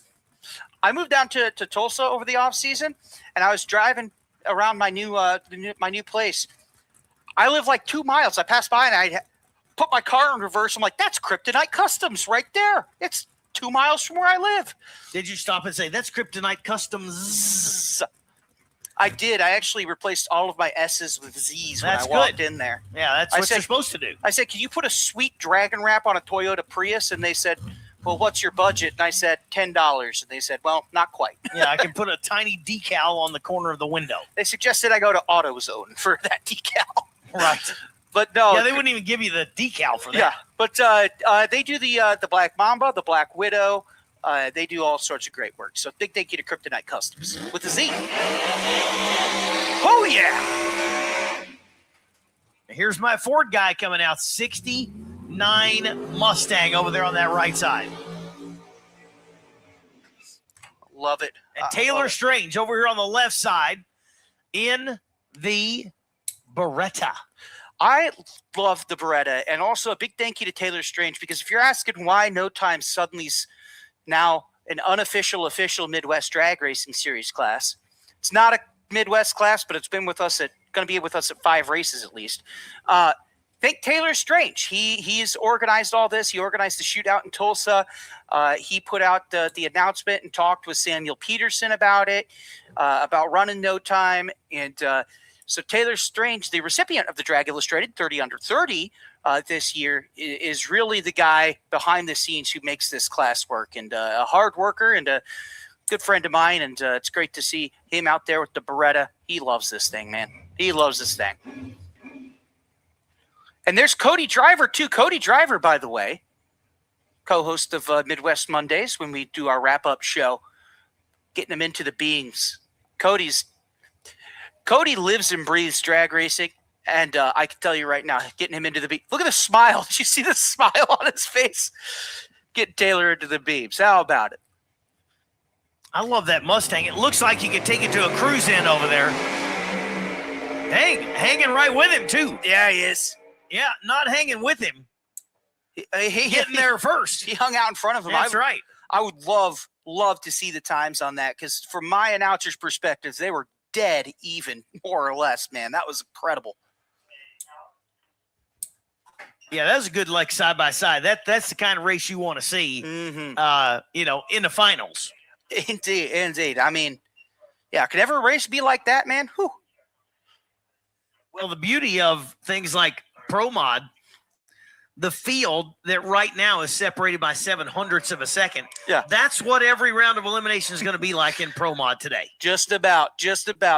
Pending any kablooies, but I mean, this field. One thing I will say about this field is, looking back, we were talking about kind of where we were in 2018 or 2019 as a series. We have had, knock it on wood, our pro mods have gotten very reliable over the time frame. I mean, they've been consistent, they've been safe, and they've been in a pretty straight line here. For the last year, we didn't send a pro mod into a wall. Think about that. We were an entire race season with full fields in pro mod. Not one of them touched the wall. It's incredible. Yep, that's good. That is work by not only the track crew to make sure you have the right racetrack, but also just the drivers, the crew chiefs. Mm-hmm. They just constantly are working. These are professionals. Yeah. And it starts to show, and they do it time after time, and it just keeps better and better and better. The field gets closer, everybody gets faster. It's good stuff to watch. It is indeed. And so we fired up a no time car. It's beneath our feet, so I can't see it right now. But we shut it back off, and we are getting the crew was on the track. They're now off the track. So we'll wait and see what the word is here. But That car is Bill Riddle. it is Bill Riddle. Okay. Corrigan machine. They said, oh, got the little tires on it now. I like it. Nope, I have no microphone. Nope. There it is. All right, that's the Bill Riddle machine down there. There's an on button on that thing. I don't know. When I flipped it on, but it showed blank. I'm using a wireless. I thought, well, maybe the batteries went dead. Well, dude, the batteries get you every time. That's the real announcer's curse. I've done some of my finest announcing with the microphone off. Yep. You do your best stuff, man. Something exciting happens. One time, I was at Beacon Dragway, Paducah, Kentucky. Mm-hmm. I call everybody to their feet, and I do the national anthem. Sang the national anthem. And as I'm singing the national anthem from the tower, I'm looking, and the people on the other side of the racetrack are sitting in the beds of their truck. And I'm going, man, that is pretty disrespectful. I cannot believe. I finish the national anthem. I look out. I'm like, what is going on? Why are these people not even standing up? That is rude. Mm-hmm. Microphone was not on. Not on. I had to do the national anthem a second time. We had that. We've had, and I'm sure you've had too, where it's like, all right, national anthem singer on the line. It's beautiful. And suddenly the mic needs to be in a dead spot. Oh, yes. At the start line. That has happened to me this year. I went out and said, oh, we were gonna do the anthem from the bandstand. Because the sound system around the place was not working. It was just a mess. Oh, no, we've tested it. It's working. I go down to the starting line. I'm trying to do opening ceremonies. And I mean, this thing is cutting in and out. It's the worst I've ever heard over a PA. And I'm going, oh, my God. We have a parachute coming in. Oh, hey. Riddle's tried to go. It was real soft on the let go, and then you heard the power come on about 100 feet out. It just basically started overpowering and started trying to kick the tire a little bit, headed towards the center line. Bill Riddle kicks it off early, coasts across. That's going to wrap up no time 28s, I believe. I believe so. And by the way, we need Race Star Pro Junior and Zimmerman Properties Sportsman Juniors to the lanes, please. But anyways, yeah. So I'm down there. We're supposed to have a parachute coming in with the flag, all these things. And the microphone is like cutting out so bad. I'm going, I don't know what to do right now. Like, everything I'm saying, terrible. Then, so we've moved the line. We're very quietly, I'm like telling the national anthem singer, I'm getting ready to move you closer to the tower. Yeah. I hand the microphone to our chaplain. You couldn't understand anything he said. And I'm going, this is not good. This is what people like you and I understand watching at home. This is our nightmare. Yes, that's a fact. There's no, when I was doing national opening ceremonies and whatnot, I'm like, this is my biggest pressure of the day. Mm-hmm. I can do the entire rest of the weekend with no problem. But having to go down, do opening ceremonies, hope it works, get the timing, get it with the feed, the TV, whatever. And I mean, I'm just like, for about 45 minutes coming up to opening ceremonies, I just walk around, don't know what to do. Mm-hmm. So I dragged her, I nudged her a little closer towards the tower. There was a horrible echo. It was bad. And I came back into the tower, and the first person that looked at me said, so we're doing it from the bandstand tomorrow? I said, 100%. That's the fact. I mean, because it's the time when we might be on the stage, right? We're on the stage. Yep. So you want, you want to look good. And it's the national anthem and the invocation. It's very important. They are one of the most important things of the weekend. Yeah. So when it doesn't go well, it's very frustrating. Hey, what we got here? Michael Fenwick. That looks like a Top Fuel bike. It does indeed. Michael Fenwick here on the right side. He made a pass. And I don't want to bring up sore spots, but obviously he's A-okay and the bike is working. But then don't say it, Luke. This is when you don't say the story. Man, he tipped at the race last year here. Star Racer Racing Drive Belts, Top Fuel motorcycle, 4 cylinders. You see the pipes coming out behind him. Mm-hmm. These things are really awesome to watch at night. They are. I hope it makes another pass later at night because you see the flames coming out. It really looks like they had, 100 days of Taco Bell. It does indeed. I always like watching too. They have to muscle these bikes. It's not turn the wheel. It's not turn the handles, right? They are wrestling a bear to get these to go where they need to go. Yeah, look, the front tire, other than when it first left, the front tire is off the ground the whole way, the entire pass. Uh-huh. You'll see them hanging off the side, their leg kicked out. They are an absolute handful. I was witness earlier this year and called the pass when Larry McBride came off his. Yes. And that was one of the scariest things I've ever seen. When that video came out, when people are seeing that, the internet is saying that was AI created. And I'm I was standing there. I was on the mic calling that, and I'm going, he has left the bike. Yeah. They're very dangerous. Mm-hmm. And thrilling to watch for a spectator. But they are, when you have the Nitro Harleys or you have the Top Fuel bikes, and they literally, the front tire is not on the ground the entire pass. Yeah. You look at a finish line photo, and the front tire is still not touching. Mm-hmm. They are as crazy daredevils. I would tell people that the general rule of racing at any level is that the craziest guys do it on 2 wheels. Because the 4-wheel guys go, they're bad to the bone, but the 4-wheel guys go, are you crazy on a motorcycle? Yes. and I mean, from an announcer's perspective, as the juniors come on in, Micah came off the bike 100, 120 feet into it. He threw a chain and just it wobbled, right? And that was my first time.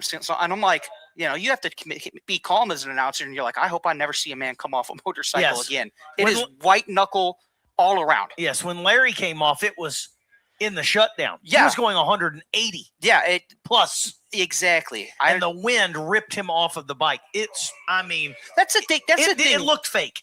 That's the It looked thing. like it was not real, but and if I had not seen it with my eyes, I'd say that might be fake, but it was not. That's the thing people don't like do the mental math on. It's just the amount of wind you get on that. And Speaking of mental math, Separate, the pro, the sportsman, separate because we're all just piled down there. speaking of mental math, welcome to the tower, Ellen Essenbacher. yeah, right. Make sure you keep separate their juniors, yeah, pro juniors. Two lanes and put them each in 2 lanes. Yeah, there you go. let's do Race Star Wheels, Pro Junior to 3 and 4, Zimmerman Properties Sportsman Junior to 5 and 6, please. I was going to choose 1 and 2, but you've already said it. Yeah. 3 and 4 should be pro juniors. 5 and 6 For Sportsman juniors. Yep. Just got to keep them separate so we know how to get your ladders and whatnot done. So, Yep. Sportsmen, you're in 1 and 2. All we right. see you down there. Yeah, you're good. Sportsmen juniors in 1 and 2. Pro juniors in 3 and 4. I saw you. Yep. You're good. Perfect. I just kind of picked lanes. Luke but was there we not go. looking. No, I He was not looking. I wasn't. So Tulsa Raceway Park, usually we have a display parked in 1. And so I've developed the habit over the years of don't put anybody in 1. That's not a lane we can use. Well, the for some display we reason. have in 1 is our Sportsman juniors. Yeah, exactly. Yeah. We put Welcome to the stage, juniors. Yeah. Big thank you to Race Star Wheels, by the way, and Zimmerman Properties for investing in the future of drag racing here. You're going to see them come up in just a short bit, the junior drag racers. It's so funny because, you see a pro mod go and then you see a junior go, and the speed difference is there. But you have to remind yourself that these juniors are getting down to the finish line quicker than you or I got here. I don't know about you, but my Prius does not get up to the speeds these kids can hit on the highway. If you say Prius one more time, I might throw you out of here, Luke. Stop saying you drive a Prius. Make it sound more exciting. You are supposed to be creating excitement here. I drive an import that I put mostly in sport mode. There you go. In sport mode, a sport mode import. All right. That sounds better. That's a running gag is my car going, my daily driver. I did drive. By the way, Race Star, I don't know, I was involved. I've known LB Davis and the crew there at Race Star Wheels for several years now. I have Race Stars on both of my cars, but very innovating for the junior wheels. Yes. They were doing stuff. They started doing stuff for juniors that no one else was doing. They make different widths. They make 8 and a 9 and a 10. They make a non-bead lock, a single bead lock, a double bead lock. I know they teamed up with Hoosier Tires to come up with a wheel so that the front wheel of a junior could be run with no tube. That Hoosier was developing a tubeless, and I see Hoosier down there, so I'm a Hoosier dealer and a Hoosier runner myself. Some people choose Mickey. Some people choose Hoosier. It's all good. But Hoosier developed a front tire alongside with Race Star for a tubeless front tire. And it was the first genuine developed for juniors front tire and would run tubeless. So kind of cool.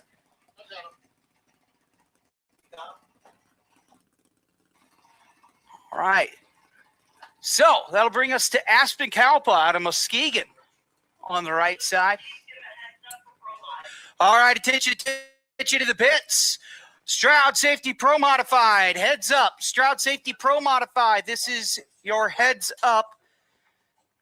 You will be running after the juniors and after the track is ready to go. So make sure you're starting to get them off the lift and get them down. Yeah, we're going to call you a little standby there for Pro Modified. Got a few juniors to run. I'm sure they will touch up the surface. But Pro Mod, you need to be starting to get those things wrapped up and about ready to head this direction. Indeed, and here we go. Green light's being go. I think it died on the line there on the left side. Meanwhile, Aspen Kalpa, 08 on the tree, very talented young lady with an 886 at 73. And so, as a reminder, You know what I liked, by the way? I'm sorry to No, interrupt, go ahead. Luke. Did you see that one did shut off? Mm-hmm. Uh-oh. Not sure. I'm sure Dad's watching it right now to see if it makes it. I died again. May have. Yeah, looks like it.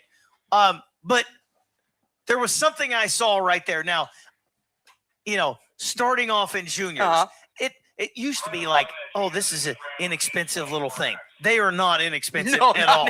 no. That one still has a pull starter on it. Did you see it? Yeah. It's awesome. Everybody's got to get their battery pack and all that kind of stuff. He reached down, with his pull start there. I'm digging it. But now, unfortunately, he's probably going to get the golf cart and going to get it because it sounds like it's not going to make it on down. Yeah, at this point, you got to push that bad boy off because to start it a second time, I think you're going to have to start it a third time and a fourth time. So, now there goes his crew chief. Respect the game for trying, though. Respect the game for trying. Yeah. Hook that bad boy up and give it a little different tune-up. And just so you guys are aware, school is in session, I do believe, at this area of Michigan. Not yet? Okay. But there are some racers who will come to us throughout the day because school, at least one of them or two of them were in school, and they're like, can we go or pull them out at lunch or something? And we're working with the kiddos. So we'll tell you that. You got to do it. Yeah. And listen, I had somebody, a kid, I'll call him a kid. He's a young man now, that was racing juniors in my series. And I came to a point where the final, when I really got to know him and his family a little more, was his last year of running juniors. So he was actually ran juniors and a big car, a full-size dragster at my last event. He made a pass in the full-size car. I needed a driver for my little index car for the next year. And so Colby, I said, let's get him. And his second time driving my index car, door car, he had never raced a door car ever, doubled up and won both classes at the event. And I said, in a way, it made me feel bad because I'd been racing that car for like 10 years and I'd won several events with it, a number. I was pretty proud of myself until he started taking it and doubling up with it. But so that's what they get. They learn starting line procedures. They learn how to drive the stripe. All those things that most of us may not start until we're, I don't know, some people start drag racing when they're in their 20s. Some of us wait till a little bit later. So you think about the repetition that they get by going to these events. So when it's time to go into a big car, they are ready to go. It's true. Tyler Wells was our story last year with that. And he jumped right in. Like I said, he won 11 straight rounds, won 2 events, and then the third event came runner-up. And it clicked for me, and you knew he was good, but it clicked for me when Aaron, his dad, very successful pro mod racer in his own right, 2-time champion, goes, well, I mean, he does have, I forget what it was, he has 15 years of racing experience. Right. So I'm like, right. You develop all that, and you also develop that sixth sense for, I'm a little too quick. I'm a little too slow, Yeah, they come in, and so they move into the big car, let's say when they're 17, 18 years old, wherever they choose to make that transition. But, yeah, they've already got 7, 8, 9 years of racing before. So most of us old people. Yeah, you're playing catch-up. You're playing catch-up to the young they're kid. ready to go. The other thing I think, and, I told him, I said, you're welcome. He's like, why is that? I said, because I built a pretty good reputation with that car. So if you notice there were some red lights in the other lane, it's because they know that's a pretty good ride. You loosened it for I loosened them up, right.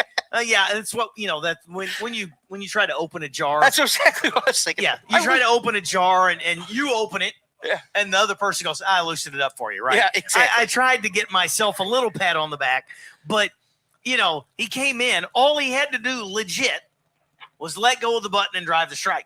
Yep. Yeah. And the more we think as racers, the more things get in our head, sometimes the worse we become. Yep. So they can come in, they go, boom, let go. All my job is to let go and drive the stripe. Exactly. And exactly. so it's great turning, to turn into a junior that then moves on into a big car. They oftentimes are very successful big car drivers. They are indeed. Well, we put Pro Mods on standby, but some of them are coming up here, so I mean, Pro Mod, you do not have to rush up here. We only put you on standby where there's going to be a little prep and whatnot. So I know a few of you are rolling. That's fine. At least it's not 100 degrees in the lanes, but you're going to be there for just a little because we got some prep to do. So if you're still at the trailer, you do not have to roll this way, Pro Modifieds. But if you're here, no harm, no foul. It's not a big, just understand we've got a little bit of time. So we love you. Your cars are beautiful. I'm happy to look at them out the tower, but you're a little early. Stand by, Pro Modified. Get you a drink of water. Kind of get them ready to go, but we don't need you quite yet. You're not in our way. But if you're still in the trailer, you're okay to stay there for a few more minutes. Yep. Although I will say, if you're at the trailer, make sure you're wrapping things up here because we will call you not too long from now, but we got some track prep to do. How about an 880? So that's going to be a little quick there for Sportsman Junior. Whack the throttle a few times too, so getting used to that.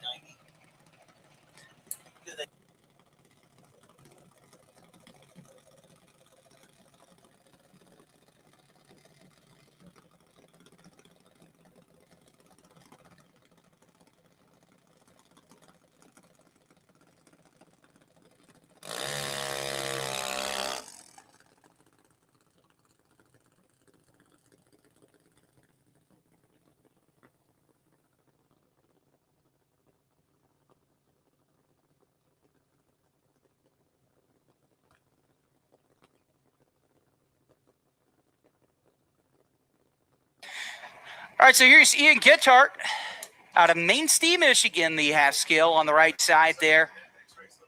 Gethart Racing and Be Cool. Cool indeed.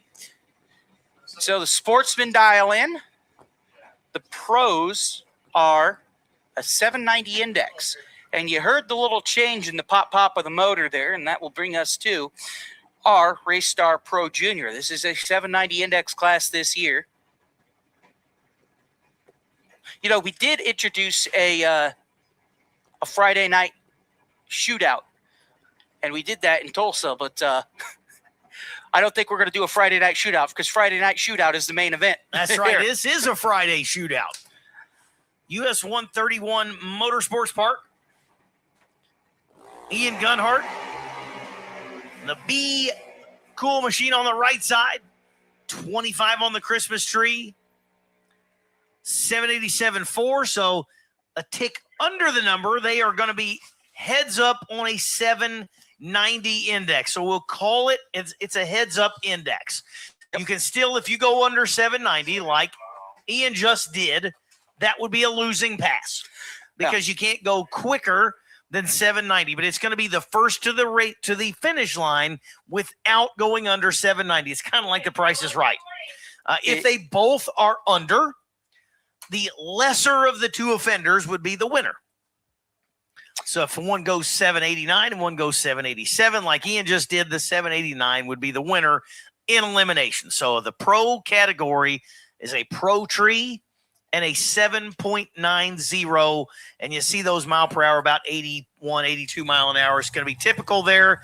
And I'm going to tell you, running 80 plus mile an hour in something as small as a go-kart must feel like you're running 200. It has to. I mean, you're sitting, maybe 3 or 4 inches off the ground? That's all? No idea what this is. All right. Yeah, we got an exhibition pass here. This thing looks fun. It's poverty-stricken. That's what it says. Pro mods. Leave to the lanes. Pro mods to the lanes. This is your first call.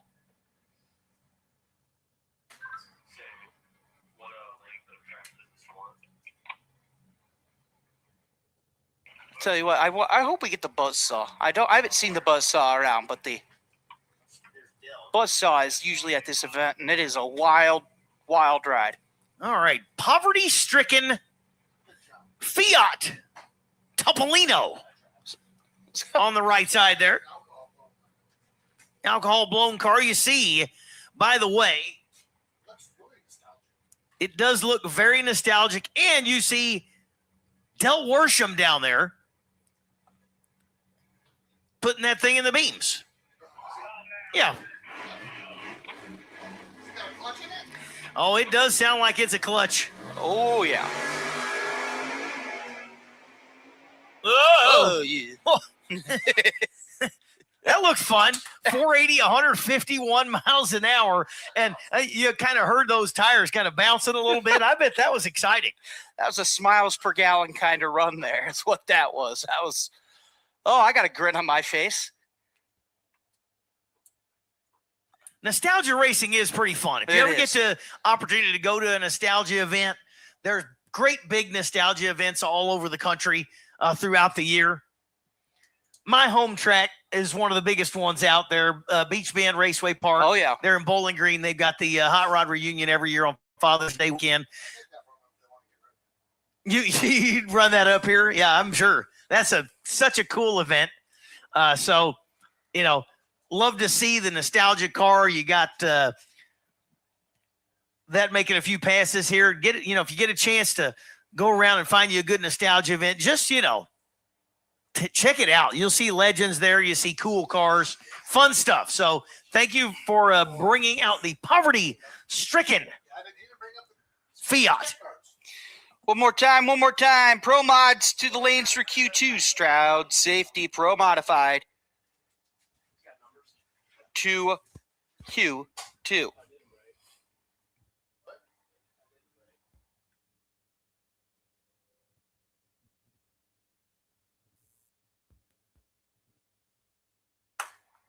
What?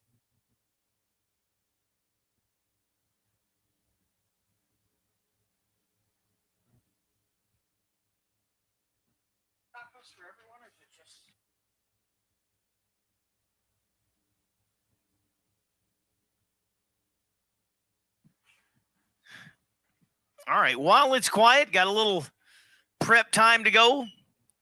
With the schedule change, racers, not running tomorrow, we have a wonderful woman, Michelle Foods to Go, that's feeding the staff, racers, and crew, for free. 2:00 under the red canopy area. Taco bar, feed until the food runs out, folks.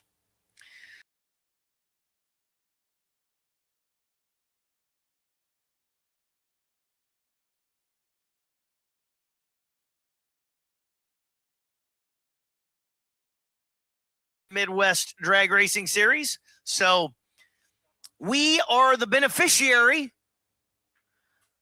of tacos because we're not racing tomorrow. So yeah. So Latino and Whiteley and Haney all digging in and covering the food costs today for your Racer Appreciation Lunch Tacos. We'll call it 2:00. And that is for crew, racers and crew, and the staff. Ooh, that's even me, isn't it? I said it over the PA. I don't have an official shirt on, so I might have to, pull some strings to get one of the tacos, but I'm going to make it happen. I can tell you, Luke. Oh, well, you'll be first in line, man. Nope. You're our guest of honor. Nope. You got to be last in line. If you're the DJ, I did learn this. I do I have a little DJ setup, do a wedding or whatnot here and there. And a guy told me once, he said, listen, when you're the DJ, you go through the line first. Because otherwise you're not getting through the line, right? Yep. Because everybody else is going to be eating. It's time to start spinning some music, right? So go get your food first. Now, I've always thought, I'm supposed to go last. No, he said, no, you're supposed to go first. So Nope. I'm going to use that today. Yep, we did that. I was in radio for 10 years, right? And it was always like, hey man, if you're at an event, you got to get fed first. Why? Because you got a show to get on, and you just need to chow. Let's go. There's no other opportunity. So, Nope. Hey, big shout out and thank you to Michelle at Foods to Go and to Eric Latino and Jim Whiteley and Keith Haney for covering the food. That's going to be awesome today. Thank you so much. After this second round of qualifying, we'll have a driver's meeting, get our bellies full, and then it'll be time for eliminations early this afternoon. Scheduled about 3. We'll see. Sometimes we move it up. This sometimes type we move it back. of event, just in general, it's live. Yep. So, there's not a clock running. Oh, the second quarter is now over. That's not the way it works. We run it like that one YouTube video with, who was it? Was it Bill O'Reilly? We're doing it live. We're doing it live. That's right. We're doing it live. So, we call that an approximate 3 o'clock start time, but I bet we're going to be pretty close on that time. So. I bet so too. And just, so you guys know, it's going to storm all day tomorrow.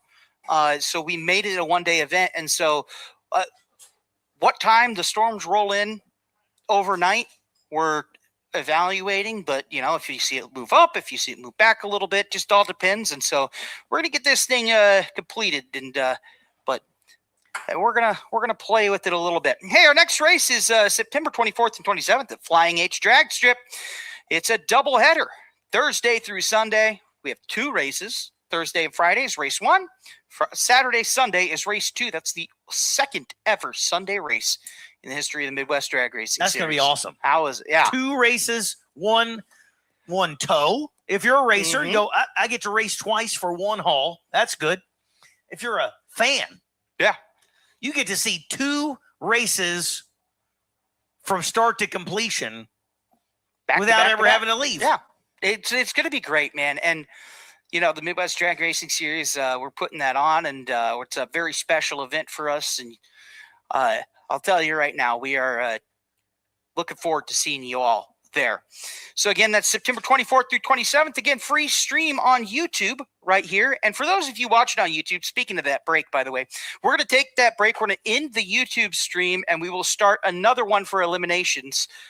So make sure that you get yourself some grub at home. Come right back on down to the couch and eat and enjoy eliminations here at US-131 Drag Strip. And so Samuel Peterson getting the sticky icky put on the track, and we will be ready to go in, I don't know, it's probably 10 minutes is all tops. So it will be pro mod time for the final round of qualifying here at US-131 Motorsports Park. I'm excited. I know you're excited. I'm thrilled. Yeah, it's coming right up. And so look over to our producer, Noel, and I think we're going to take a quick little commercial break. So fire us on up. We'll be back with Pro Mod action here at US-131. It's the Summit Racing Equipment Midwest Drag Racing Series presented by J&A Service. When you need hardcore chassis components, there's only one name, Quartermax Racing, home of 43 world championships. If it's tough enough for a 5,000 horsepower Pro Mod, it's the highest quality for your car. We manufacture it all, from four-link systems to anti-roll bars, right here in-house. Don't just race, dominate. Quartermax Racing, Pro Mod tough, bracket ready. Visit quartermax.com. For over 30 years, ProCharger has delivered the most powerful, reliable, and advanced supercharger kits on the market.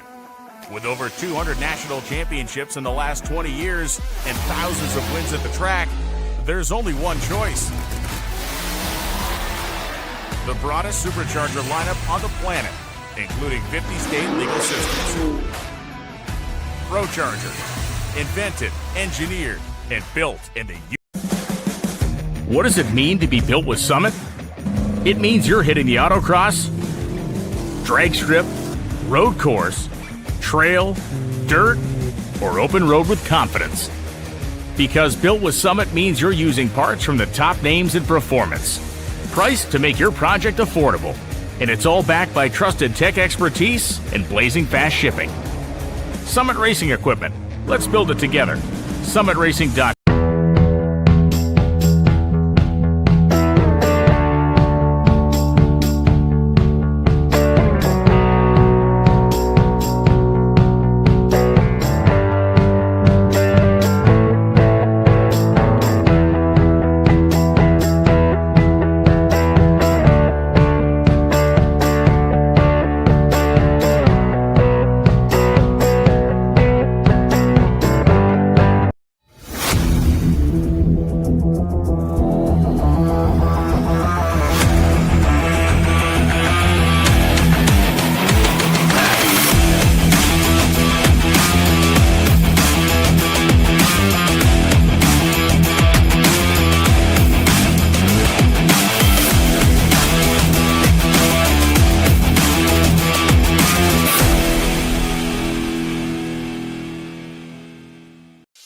For over 30 years, ProCharger has delivered the most powerful, reliable, and advanced supercharger kits on the market.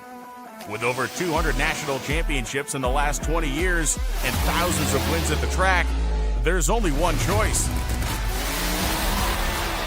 The broadest supercharger lineup on the planet, including 50 state legal systems. ProCharger, invented, engineered, and built in the USA. I can't hear the announcer. I can't hear what's going on. Or you're in your pits or you're walking around. If you do that app, you Bluetooth that, you put it on your phone, you Bluetooth it to your own earbuds, your ear protection, and you can hear very clearly right from the PA. So it's another cool thing. It's free. It's called Track Tune. And you get there's a lot of other stuff on there. You can actually hear events from kind of all over the country, but you select today's event and you'll hear it coming right from our mouth into your ears. That could be scary, by the way. I don't know how many people want our mouth close to their ears. Yeah, no, I certainly wouldn't want to hear my voice. I could listen to your voice all day, but my voice, not quite. It's all good. But we are all good, excited to be here. My name is Brent Carver. I am here with Luke Clevenger. He is handling the Midwest Drag Racing Series announcing and doing a bang-up job. So I appreciate getting to come in and hang out today. I got a friend coming in that's running in Top Sportsman. I said, I'm coming. Can I come play? I said, sure, let's play. So I love it. When I got the message year ago, Alan was like, Brent Carver's going to be joining. I'm like, yes, awesome, amazing. Yeah, it's fun stuff. Glad to finally work with you. Yeah.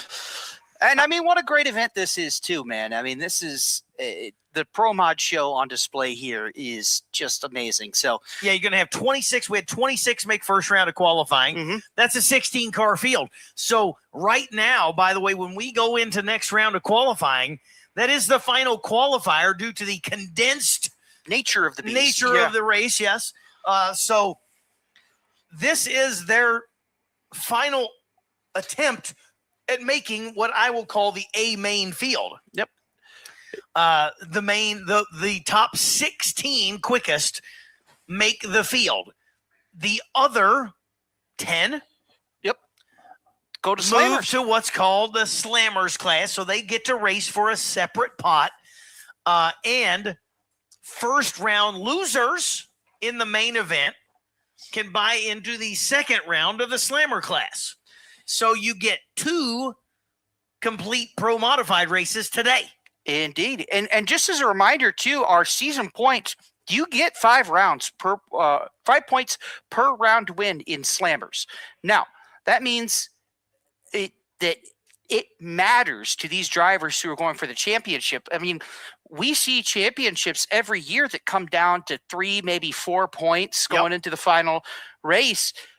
That's a round win in Slammers. That's, 4 slots in qualifying difference is all that is. So the Slammers, not only is it the money, but you can win or lose a championship based on one Slammers, win or going deep in a Slammers round when you got bounced in the first round by somebody. So that's why it's important. And you saw a guy like Sean Ellington in the last race did that. He got bounced and he went to Slammers and tried to get the points and wasn't quite as successful, but he tried to save as much ground as he could on Ryan Martin, your championship leader. So Slammers is very valuable. And I'll be honest with you, too, there are some events where the Slammers field is just as stout as the regular field. It is just as much of a knife fight to try and get out there. In fact, it was, I think, this event last year that the quickest ET was set by Bet on Black, our man Craig Sullivan over there, in the final round of the Slammers. He set the lowest ET and the highest mile an hour in the event in the undercard bracket, so to speak. Well, when you really actually look at that and you say, okay, there's going to be 26 cars trying to get in a 16-car field. That means there's 10 not going to make it because I'm, professional at math. Oh, yeah. But those 10 that don't make the field are still likely going to be within a 10th of making the field. Yep. Okay. So they only got 2 shots. So you rattle the tires one time, something, doesn't go perfect the second time, does not mean your car is not capable of making that field or winning that event. You also get, in the second round of the Slammers, you get the first round losers, and perhaps you might get the number 1 qualifier in the second round of Slammers because perhaps it has a fuel problem. Perhaps it rattled the tires. It picked the front end up and moved towards the line of the wall, and they had to click it off and got beat by number 16. Maybe he had the quickest ET in round 1 of eliminations, but he was 001 red, and now you drew a really bad matchup in round 2 of Slammers. So either one of those shootouts, whether you want to say the main event, the A main, or the B main, if you wanted to use, some maybe a dirt track terminology there, the A and the B mains. But the quick ET of the event can come from either one with and not even think about it. It can. It was last year. It was Robert Costa and Craig Sullivan side by side, and nobody in the world of drag racing is going to tell you that those 2 guys are slouches. Those are 2 guys that can go deep in any field, and it is really, really fun, and I love to see that. And also, hey, $2,000 extra on top of the regular pot, courtesy of US-131 for the Slammers. And so as we get the track ready to go, still a little bit of time to grab your beverage of choice. I am sipping on a delicious fountain drink from the wonderful concession stand over there on the right side. And I think the left one is open as well. I did just, while I was sitting here, I did get the whiff. I got the whiff of something, man. Fried chicken, yes. That's chicken strips. And I don't recall anybody offering to share. Yeah. I'm not naming names. But they smelled fresh, hot, and yummy chickeny. Yeah. So chicken strips, you got all kind of food over there at the concessions. Check that out. While you get up and walk around, I would, first of all, if I'm going to get up and walk around, I'm going to wait till after this second qualifier. Yeah. Because they're getting ready to come out. But when you're up walking around, make sure you go to the Midwest Drag Racing Series merchandise trailer, get you a hat, which I think that if I keep mentioning the hat, one will show up on my head. It hasn't happened yet. But get you a Midwest Drag Racing Series hat. You get a T-shirt. They've got some other great merchandise over there. Make sure you do that while you're up. Those little things as a spectator or as a fan, as a crew guy, those type of things, like getting that piece of merchandise, makes such a difference for a series. It does. Maybe they make $5 or whatever on that hat. Those little things, like representing the series that you race with, being proud of that. So when you walk in somewhere and goes, oh, yeah, I watched that on the live feed. That's how we get more people to the event. That's how we get more people to the website, to watch on the YouTube, all those things. So get your merchandise, wear it everywhere you go. I had to look a lot through my closet before I left to pack to come here to find a shirt that did not say an event or something where I've been, because I always try to do that. It supports the event. It shows that you were there. And most of the time they're really cool. Yeah. Oh, yeah. So we all, as a racer, a lot of us have our favorites, or we have our closet full of whatever. Maybe it's maybe you got a Stroud safety shirt or hat. Wear that until you go over and get the Midwest, and then switch them in and out in your winner circle. Pictures. What's fun is the church I go to. They did a at the movies thing, and they dressed up the whole church to look like Radiator Springs from Cars, right? Cool. And I said, "Oh man, well this is my 2-month-long excuse to wear race shirts Sunday morning." So I'm walking in. I walked in with a Shakedown shirt, a Funny Car Nationals shirt, Throwdown and T-Town shirts, even one from Pine Valley Raceway back 2-3 years ago, man.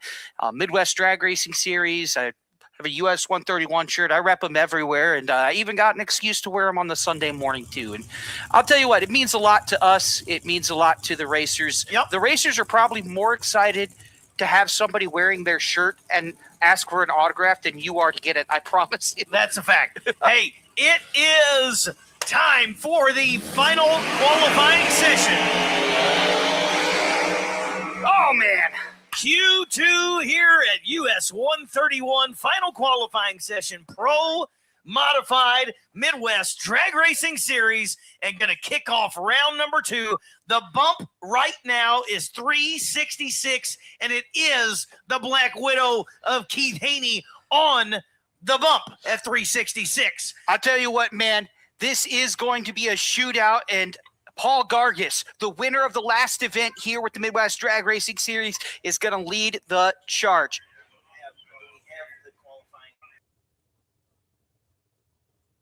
All right, so you got Eric Dillard, who went out in the first round and went 360 with a 3 off the trailer, while McNeil went to number 1 with that 359, which held out for a decent amount of time.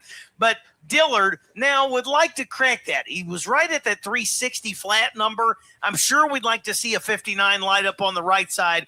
Paul Gargis, left side, rim lap, Alabama. Dillard, right side, ball, ground, Georgia, rock and roll. 69 Camaros on the line. Final qualifying session, Midwest Drag Racing Series here in Martin, Michigan. Don't forget, Gargis now the holder of the quickest ET in series history. He did that at the evening late May right here at US-131 this very year. So if there's another guy who can go into the 50s, you better believe it is Paul Gargis. Pro Mod Paul, we call him now.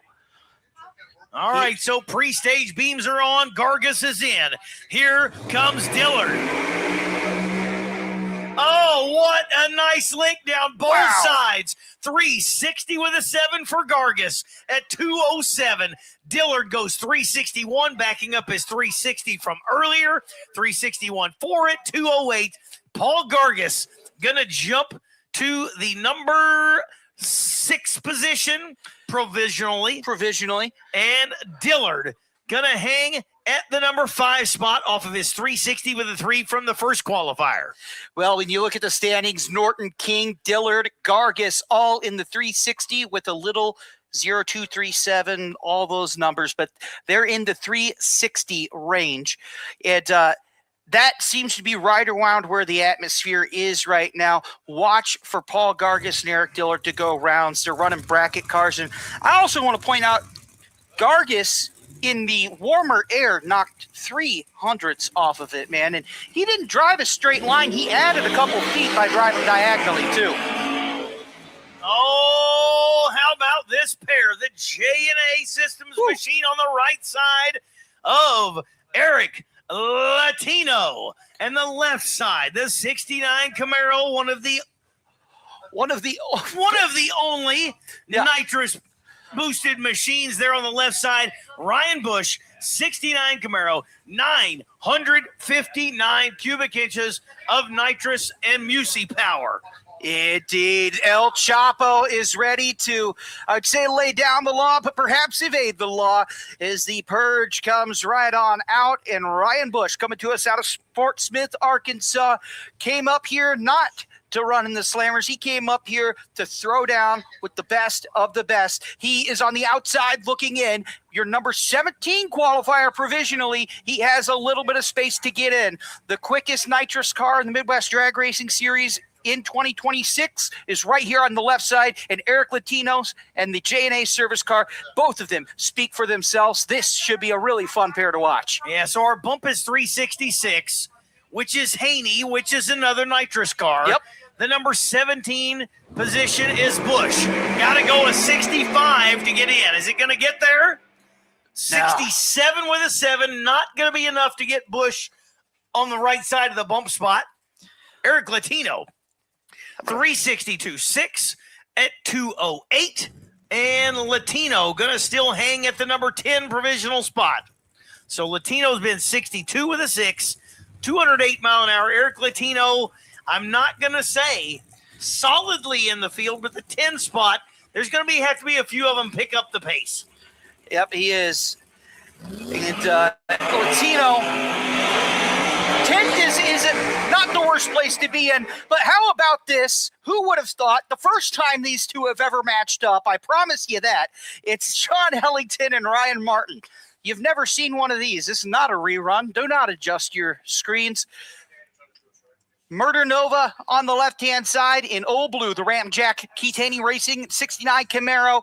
Ryan Martin on the right side, ready to rock and roll. This is your number 1 and 2 point sitters, and it is also your number 9 and number 12 qualifying slots. Sean leaves Ryan in qualifying thus far. And so Ryan, the 12 spot, I would say that's not safe. No. Ryan Martin went 363 with a 4 in the orange car on the right side, so the fireball changed colors a little.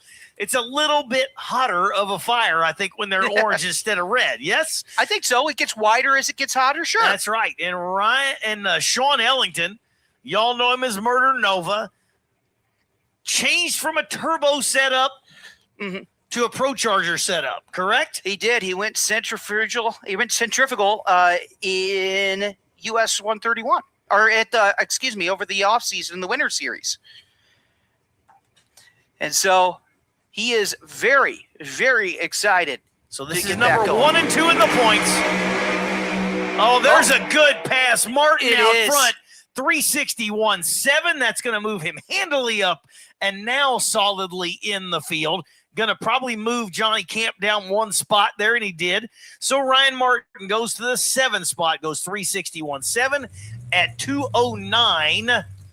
That, I believe, is mile an hour of the event, or right there with Paige Coughlin, 209 and change. Just about. And Sean Ellington, 363 at 207. Ellington going to sit now still at the 10 spot. I will say, I think Sean's door, his driver's side door, popped open right after launch. So he was not only wheeling that thing, but he was wheeling that thing while going, this is a lot louder than it was earlier. This is not great. Beautiful pair of white machines here. You've got the one and only lard car, the Coast Packing PTP machine of Jason Lee, the 69 Camaro over here on the left side. But an absolute long-time runner in the sport, the right side, previous NMCA Pro Mod champion there, Don Walsh Jr. I'm most familiar with him in a red Mustang. Hey, right? It's weird to see him in the gray, but he's in the Camaro now. Yeah. So you got Donnie Walsh Jr. on the right side of Wixom, Michigan, the left side, Jason Lee out of Vernon, California. Man, I tell you what, these Coast cars, these lard cars, the whole Coast team, I mean, is there any more put together team outside of maybe Killing Time Racing? These guys go toe to toe all throughout the year. We're talking Winter Series, they go deep. Here they go deep. Watch for Jason Lee, because I know for a fact that he is not happy sitting on the outside looking in. Yes, Jason Lee comes in with a 370 on the first pass. The car kind of labored the whole pass. Just it wasn't going to get there. Oh, man. It's shot gone out this of a time, cannon. isn't it? Jason Lee goes from outside to the 361 at 208. Going to put him at the number 8 spot. The final car in the top half of the field bumps Ryan Martin down a spot. Jason Lee, number 8. And you got... where do I see? You see Don Walsh Jr. Don Walsh right ahead Jr. of him. Yeah, number 7. Number 7, yeah. man, oh man. So the field tightens once more. That brings the bump down to Robert Costa at a 365 at 201. Haney on the outside looking in following that run. Yeah, that makes Keith Haney now outside looking in. Indeed. And so that brings us to Craig Sullivan and Chris Connolly Jr. So Sully is number 15. He is walking a tightrope right now. I don't want to be in the 15 spot right now, No. especially looking at who has not made a pass yet. Like the guy on the right side, Chris Connolly, who's on the outside looking in at number 19. Yeah. Conley in the Yenko SC Nova on the right side there is coming in outside 19 spot. Mm-hmm. Sullivan is at the 15 spot with a 365 and a 4. He's quicker than that, too, and he knows it. Yeah, I think Sully can go a 62. 62 would put him right around 12th with Ellington, and that would, I don't want to say make you safe, but it would give you a little peace of mind instead of growing gray hairs. That's for sure. It'd make you feel better, I can assure you. So the 1949 Mercury of Craig Sullivan out of Plainfield, Indiana, screw-charged machine there on the left. Chris Conley, right side in that good-looking 69 Nova out of Brighton, Michigan. Here we Sully go. is 15. Conley is 19 and not in. Sully would love to move away from that 15 spot right now. Wouldn't he ever? As Bet on Black is into the pre-stage beams. We're staged up, waiting on Connolly to bump in. There we go. On the chip, let her rip. Sully, Laser straight. Yeah. Lifts the front end up to about the 330. He runs a 62.9. Where does that put him? Sullivan moves up one spot is all. Luke, I have a question. I got an answer, maybe. What did I say Sullivan was getting ready to run? Well, you, whatever the opposite of an announcer curse is, you ran a 62. You said a 62, and I'll be darned if he didn't run a 62 and a 9. And 19 on the tree. Listen, there's not very many people in the country that outperform Craig Sullivan on the starting line. Now, No. Jacob McNeil's done been trips, yeah. But Well, and that's the thing here is we obsess over the numbers that we see in qualifying, but really you make the show, and a tree makes a difference between this whole field more or less. I mean, it's 005 basically between, or 05 between the front and back end of the field. You can solve that at the tree. You got to cut the light. As here's a couple others who are on the outside looking in. Right now, how are these cars outside? I tell you right now, I know both these cars. I know both these cars as well. Wes DiStefano, if he could pull the number out that he pulled earlier this year, would be in. And Greg Blevins Jr. is not on the outside much ever. Yeah. Blevins, should I put the opposite of the announcer curse on? Yeah. Blevins is going to go a 61. All right, yeah. And he's going to find himself up in about the middle of the pack. About 9th to 10th would put you between Ryan Martin and Johnny Camp, more or less. DiStefano is getting ready to get in provisionally as well. I'm going to say maybe a 62. I was going to say a 63. I was going to say a 63. I believe think we're good. I love this skinny kid cart, though, but it is best dressed in show, ain't it? Just about every year. And, obviously, again, huge shout out to the track crew. You're watching these cars. We got a great cloud cover. There's nobody going to fuss about the clouds, not when you're a racer. But the racetrack is phenomenal. And these guys are taking advantage of it. Here we go. Look at Blevins out front. Goes 66 with a 1. Doesn't quite get there. You called DiStefano 63. Goes 63 with a 7. That's going to put DiStefano at the 15 spot. Bumps out Robert Costa, who has yet to make his pass, and who is now on the bump. Was outside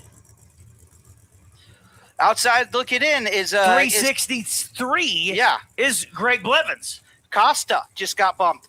By the way, DiStefano set his all-time personal best in the 4th round of Slammers this year at US-131, the 59. So considering the change in air density, that was a great run and about as good as I've seen the Skinny Kid car run in these conditions. So great run there from Wes DiStefano. Congratulations to him. All right, next pair up, left side, Johnny Camp out of Catersburg, Pennsylvania.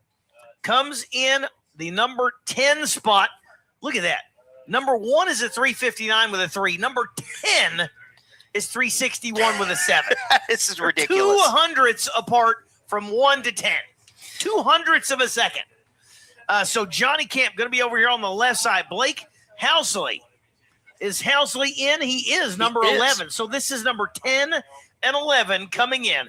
Housley went 361 with a 9. Camp went 361 with a 7. I'd say they're safe in that spot. Mm-hmm. So now you're just looking for consistency, right? Can I go 61 again? Can I do it multiple times? How's the tune? How are we going to be? The Pro Charged machine of Johnny Camp over on the left side, and the machine out of Lee Summit, Missouri of Housley on the right side. Like I said, the 59s, they're really attractive numbers, but if you can run a 61 and you can run it all day, you're going to go a lot of rounds. And this Dustin Hart-owned car on the right side and the driver Blake Housley, they're very, very excited to run consistently here.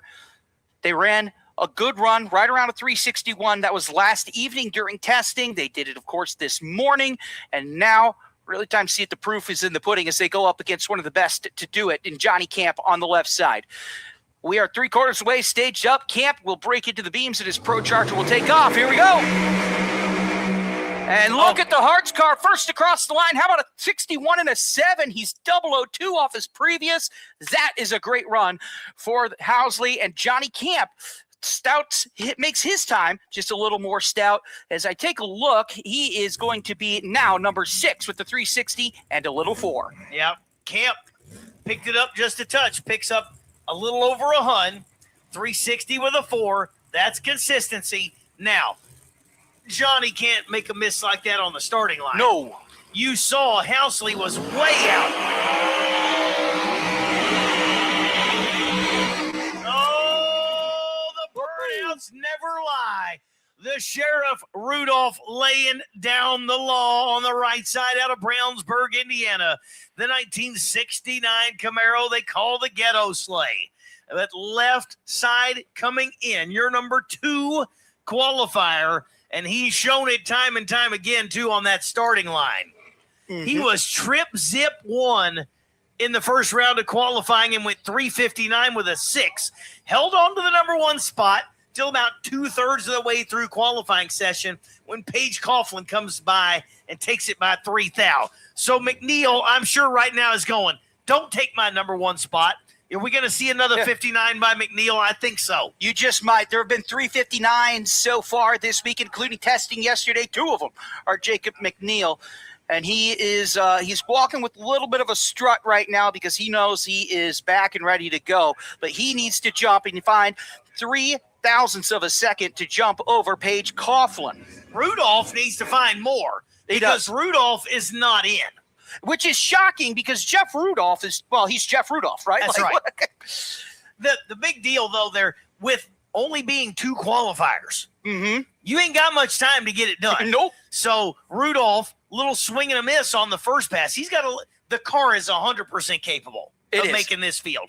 The bump right now is Greg Blevins, 363 with a 9, and that is not at all safe. No. And it's not safe right now on the starting line. In goes Rudolph. There's McNeil. Oh, he wants it. He wanted it, didn't he? But is he going to get it? He's not. Look at that. Rudolph going to fall to the 17 spot. 364 with a 7. It was going to make it. It was. And it was just creeping towards the center line. He got to steer it back in. Look at the mile an hour. That's the mile an hour of the meet. 210 mile an hour for Jeff Rudolph, but going to be in the 17 spot. And Jeff must have heard me talking about McNeil's starting line because Jeff says, hey, he ain't the only one. Rudolph, 004 on the let go. McNeil, 11 on the tree and leaving second in Pro Mod. That's unbelievable. Jacob McNeil, 360, 1-1, going to stay at the 2 spot, and Rudolph going to have to settle for being at the top, though, of the Slammer race. Top of Slammers. I also want to point out before we get into these two real quick, a 90 for Jacob McNeil. That's got to be close to his best 60 foot. That was a very stout run. I think Rudolph might have been able to make the cut if that was a straight pass. He lost time on the horizontal movement. Yeah, he had to go instead of 660 feet. I think he went about 675. Something along those lines. And that was enough to get you there. That makes a difference. How about this pair? Ryan Griffin, right side. That cool looking, I'm going to call it 67 Shelby down there. Mm-hmm. I'm digging that car. You know I am. I don't know if you saw, but when he first showed up, they tried a little experiment. It's a turbo car. They had zoomies coming out the end of it. That is unusual Why? on turbo. Because they said, because we thought it would look cool and confuse people. I like it. I like it, too. Why else would you do something? They also have their engine has a Ford embossed on it. So people are like, is that a Ford engine? We're like, yes, it is. Sure it is. Sure is. How about the left side, though? The Hurricane Racing machine of Peter Norton, Franklin, Indiana. Oh man, these comes guys. in number 3. His teammate is number 1. So Peter Norton went 360 smooth at 207.5 mile an hour in the first qualifier. He can only go up from here. It's going to take a 59 and a 2 to get there to move up at all. And I'm not sure the air is all too much different. I think it is within play for him to leapfrog here, especially a team as consistent as the turbos spool up for Ryan Griffin. He will bump into the beam. Off we go. Griffin just not getting it. He'll let off at a 3:59 and a 2. Peter Norton is your new number 1 qualifier. I am in awe. I'm not worthy the knowledge. You dropped it. What did I say? 3:59 with a 2. Jumps Paige Coughlin by 1,000th. We'll call it 9/10 thousandths of a second. Peter Norton goes number 1 with that hit at 207.76 mile an hour. So the Hurricane Motorsports team sits number 1 and number 2. It still could be in jeopardy because there's a few more coming. That said, I can also go a 59, but how about the 2 Hurricane cars within 9/10 thousandths of a second of each other? That is nuts. And look who's coming up. Paige is sitting there in the staging lanes going, I'll take one of those, please. Can you put that in my car? She's right behind, and she's going up. It's Robert Costa on the right side. Costa on the outside looking in at number 18, and he has had a weird weekend so far. Not been himself. Paige Coughlin says, I want the number 1 spot back. Costa says, I want to get in this darn show, and we will see if either of them get their wish on this Christmas in late July. Costa came into this qualifying session in the field. He has been bumped out now by 2 spots. So he's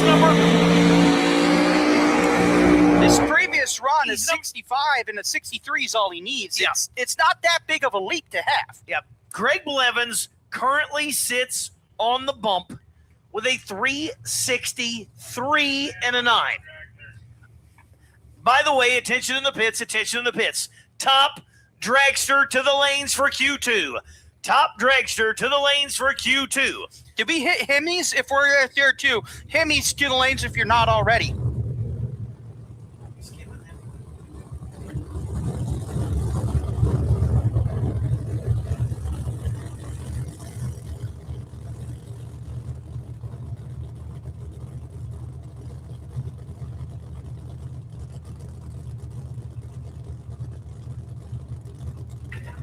All right, so Hemis,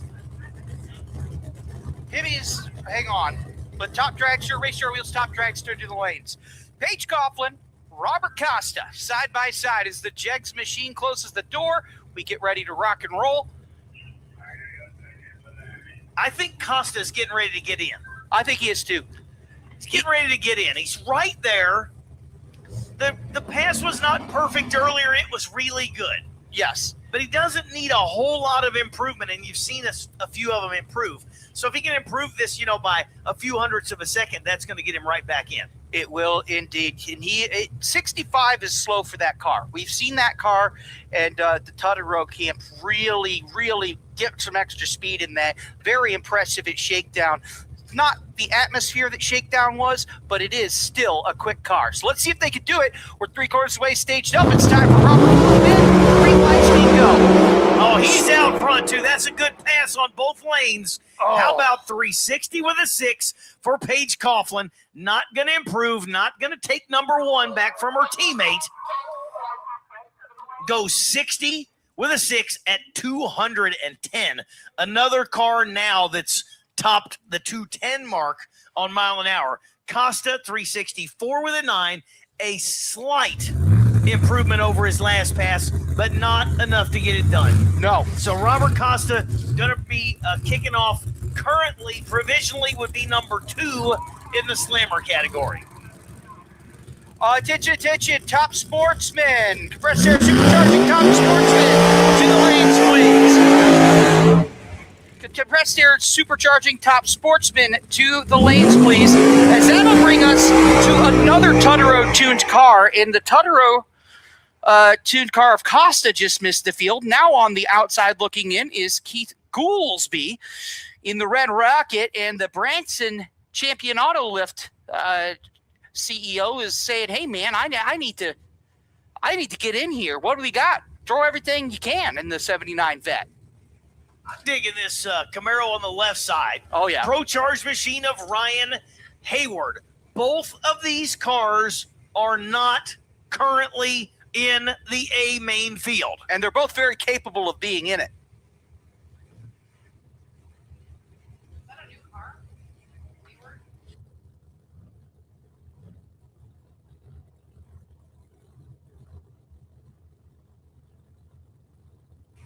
Yeah, good looking machine there. Got it's kind of like a paint palette thing. You know, it goes from black to medium gray to lighter gray to almost white. You know, just a cool looking machine there. The Pro Charge machine there of Hayward. And, you know, there's not much more cool looking than that 79 Corvette out of Larry Jeffers race cars of Keith Goolsby. If you take a look closely, you'll see not just the Acme rocket on it, but you'll see a small spider in front of the rocket because he's aiming for the Black Widow. That's what he told me. Oh, I like it. Here we go. Goolsby Goolsby pulls stepping right. Oh, he's outside, all and over neither the one of place. those are going to go. Yeah. Goolsby, 003 on the let go, but the car was tracking sideways the whole way down the racetrack. It looked like it was constantly trying to turn right, maybe a little rear steer there as it had the thing sitting to the right. They were both shooting at the Christmas tree. Hayward was 007. Goolsby was 003. Both of them have to abort the pass. Both of those cars are not going to make the A main field. But you know what? They get them lined out. That's 2 cars to be afraid of in the slammer class. Absolutely. I mean, if you look at their 60 foot, they're at 94 and a 92. Not bad either. You just had to shut it off. As here is Bob Glenn. Glenn is a championship hopeful. He came out of the throwdown in T-Town at 30 points. Injured his car at the shakedown here earlier, and now, unfortunately for Bob, he had to fix it, and he's on the outside looking in as well. You know who is not on the outside looking in? Steve King. Well, he's never on the outside looking. I'll tell you that. Savage Racing Corvette. I'm not real sure that number 1 is not in jeopardy right now. King went 60 with a deuce on the first qualifier. He's got to pick it up 100th to get there. Peter Norton went 359 with a 2 and a little 3. King got to go 359, 2, and even a little or 2 or quicker to get there. Capable, probable, I don't know what to call it probable, but certainly a possibility. Will we see Steve King go to number 1? That Savage Corvette with the big screw blower hanging out of the hood is definitely capable. And after this, I'm going to check out up close Bob Glenn, and that Mustang is absolutely beautiful. Indeed, man. And so the B&K Motorsports team gets ready. I know Ashley's back at home on the edge of her seat, maybe even standing right now. She's a nervous wreck, I'm told. Yeah, Bob Glenn outside, not in the field right now, got to take a 63 with an 8 or better to knock Greg Blevins off that bump spot. Yeah, and I don't want to say it's done, but after going out in the last race early, if he doesn't make the field here, it's going to be a long chase as Bob Glenn lets it all hang out. It's good. 67. Yeah, it's good, but not good enough. 367 with an 8 at 200, a little off the mile an hour, so there still wasn't something perfect about that pass. Boy, it was 909 60 foot. It was ready to go. It was. But just got a little behind by half track, can't get it quite done. Steve King aborts the run, coasts across, going to hang at the number 4 spot. So Steve King is in, Bob Glenn is not in, and one car currently, both of these are not in. Is that a fact? I believe that is. When was the last time I said Callie Talley was not in a field? I don't recall saying that in the last year and a half. No. And here's the thing, too, man, is she had a fantastic winner. Unfortunately, the last race here, Scarlett was not a happy camper.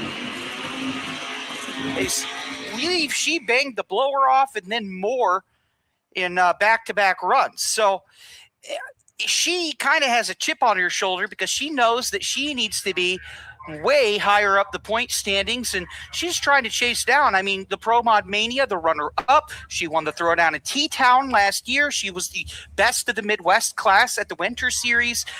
She's waxed, and now she's waned, and she's ready to get right back into it. And we'll see if Scarlett wants to cooperate with another, we'll say, tempestuous car in the black window of Keith Haney. Yeah, so you got the nitrous machine on the right side. That is 998 cubic inches of Musi power. Big boy. With Stroud, Total Seal, Race Star wheels, J&A, and Summit on board. Keith Haney out of Broken Arrow, Oklahoma on the right side, the Black Widow. But the American Pride Golf Carts Machine and Baskin Truck Sales out of Sand Spring, Oklahoma. Callie Talley going to be on the left side. Both of these cars are not in the field. Going to take a low 63 to be in this field, this A main field. We are getting down to the back end of qualifying. Is this the last pair? The last pair, boy. The last shot. It's going to take a 63 and change. Both of them right on a straight line. Wow. And neither one are going to get there. So Callie, 364, 4 at 207, does not make the field. Keith Haney, 372, obviously does not make the field. He came in this second qualifier on the bump, and that got bumped several times because he came in with a 66, goes a 72. Keith Haney going to have to fight his way through the Slammer class as well as Callie Talley, and it looks like that's going to wrap up Q2 and set that final field for the first round of eliminations in Pro Modified, kicking off a little later this afternoon. We will race to completion today. And wrapping it up, your number one qualifier, Peter Norton, went 359, 2 at 207. His teammate, part of that Hurricane Racing team, Paige Coughlin, number 2, also 359 with a 3. McNeil, number 4. King, number 5. Dillard, number 6. Camp, number 7. Paul Gargas, number 8. Nope, did I miss one? You did. Paul Gargas is number 7. Yep, and then Walsh is number 8. There you go. Yep. Walsh is number 8. I counted wrong. I told you my math is not good, and it looks to me like we are going to roll Mad Max. Oh, baby. I knew I kept seeing Mad Maxine running around down there. You can't miss her. Nope. They said, what color outfit are you going to wear today? All of them. All of them. Gold top, black skirt, blue boots. Got it all. And Mad Max, Dave Hill. Feel the ground shake there as Mad Max comes up. Mad Maxine runs over to greet him.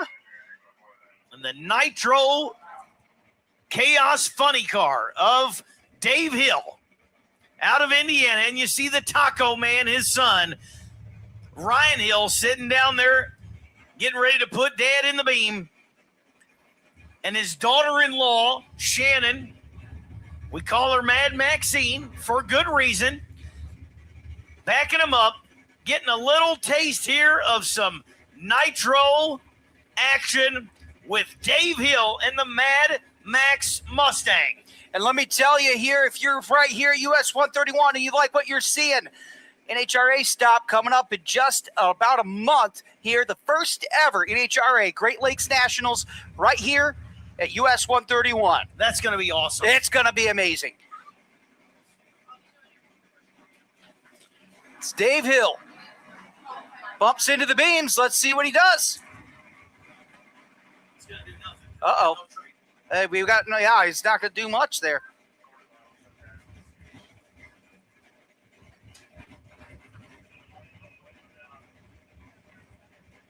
All right, they're going to wave him down.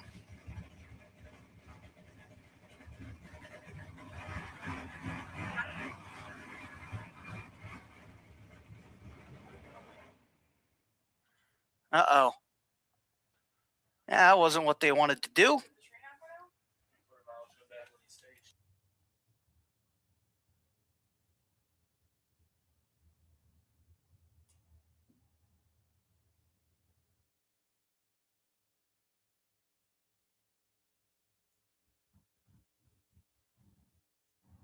All right, well, it's all quiet real quick. If you are broken, and that's Pro Mod, Top Dragster, Top Sportsman, please let Ellen know before eliminations begin. We can enter alternates for Pro Mod, and we would really, really like that information so we can ladder everyone correctly. So y'all know Ellen, you know how to reach her. So if you're broken, let her know.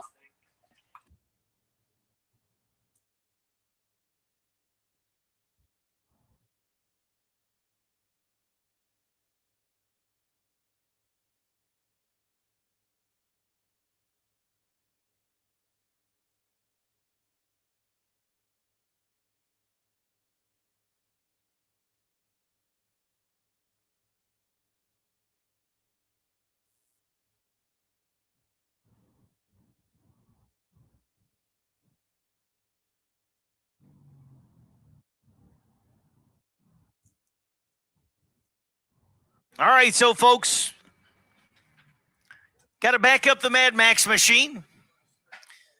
Guess we had a sensor go out, and they've going to get all that ready to go. But we should have our Race Star Wheels Top Dragster. You all are down here.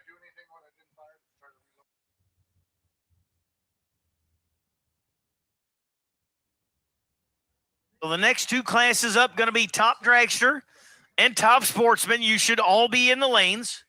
That's Race Star Wheels, Top Dragster, presented by UEM Pistons, and the compressed air supercharging category of Top Sportsman. So these are going to be, I think, number one qualifier in Top Dragster went 3.87.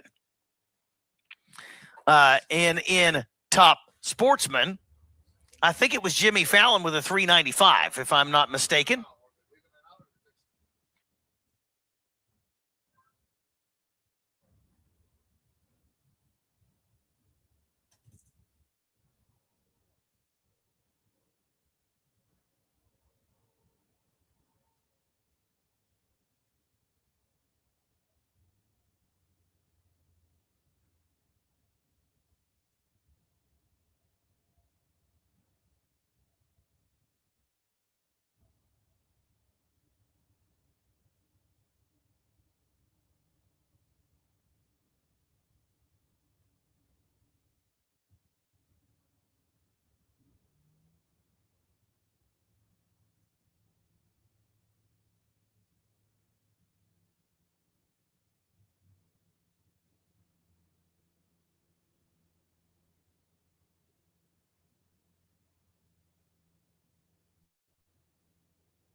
All right, so we got a little quick touch-up. Then we're going to go into our top dragster final qualifying session and our top sportsman final qualifying session.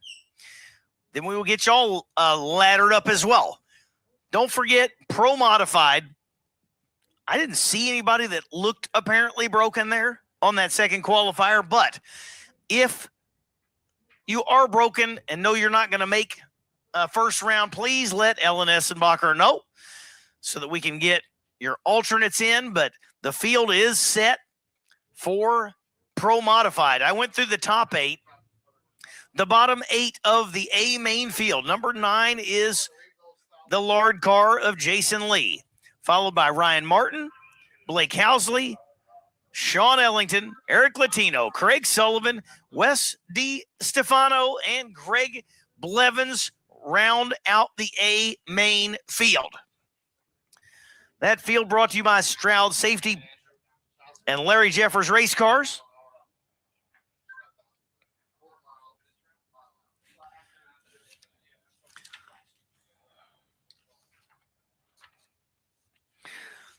Of course, anybody, if you're just getting here and you're saying, okay, we just finished second round of Pro Mod qualifying. We still have all the other classes to run a second qualifier. The cars in Pro Mod that did not make the field, guess what? They still race. They race in what's called the Slammers class. They have their own purse. So non-qualifiers run that first round.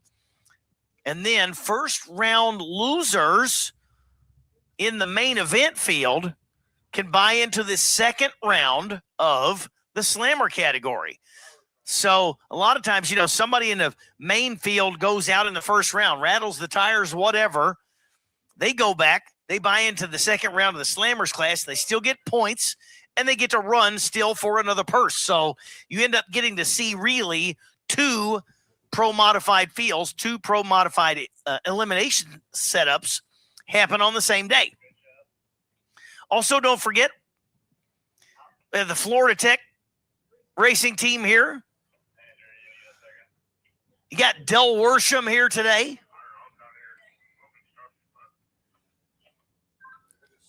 Going to have some jets later this afternoon, I believe.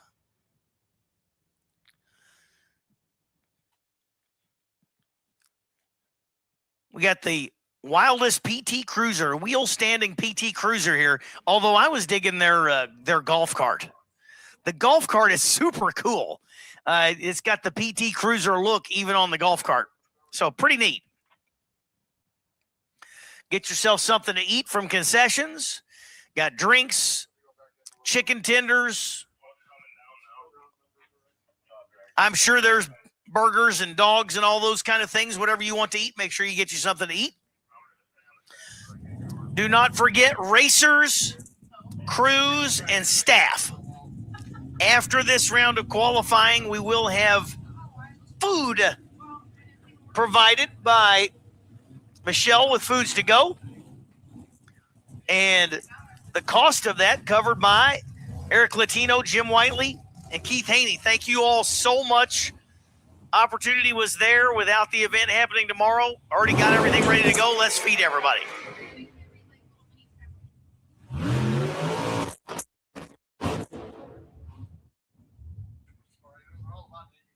All right, Bobby Churchill and Mike Savoya. Savoya going to be on the right side. Pair of blown dragsters. This is an all-run field, so they all make the field. This is really more of a shakedown, time pass, and will determine their spot on the ladder. They will then dial the cars in and have a slightly staggered start for the second round, or for the first round of eliminations coming up. So Bobby Churchill going to be on the left in the LA Sights machine. Savoya leaves a little red there, goes 437 at 161. And how about Churchill? 389 at 183 mile an hour. Good pass there for Bobby. Next pair up out of Crestwood, Illinois. Austin Rader over there on the right side. You see a lot of blower combinations in these. Roots type blowers on the tops of the engines. Might see a couple of naturally aspirated. Might see a couple. I know there's a turbo LS. I know there's a blow through. I see the turbo LS is actually down here. There's a blow through setup with a centrifugal supercharger. There's nitrous setups. That's what's kind of cool about Top Sportsman and Top Dragster. You see a lot of different combinations. So Top Dragster, Joseph Carroll, left side. Right side, Austin Rader. Rader's car left way too soon. I'm going to guess the delay box was not set. Probably left on a pro tree and wasn't supposed to. Went 534 coasting. Joseph Carroll over there on the left side out of Blur Springs, Missouri, went 450 to 154 mile an hour.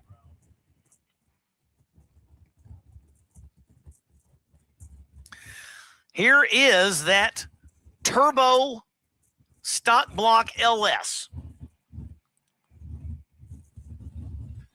of Katie Lofts on the right side. Left side,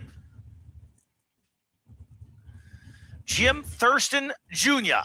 out of Holland, Michigan.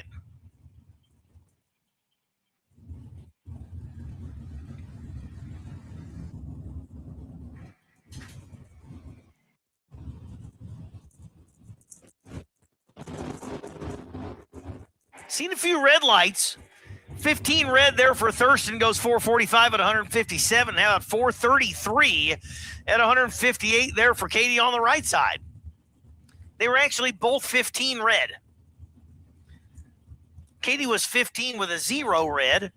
Thurston was 15 with a 2 red.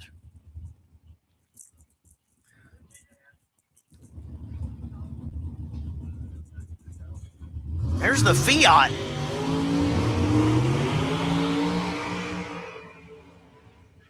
The Fiat of Mike Klooster out of Galesburg, Michigan on the right side.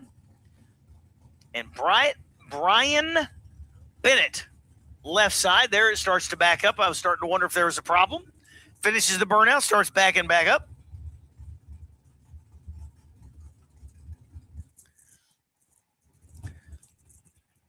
Boy, Bennett took the car in for paint. They said, "What part do you want to paint?" He said, "Every possible part. Wheels. I'm surprised the tires aren't painted to match. Valve covers. I mean, the work it takes to do a paint job like that is unbelievable."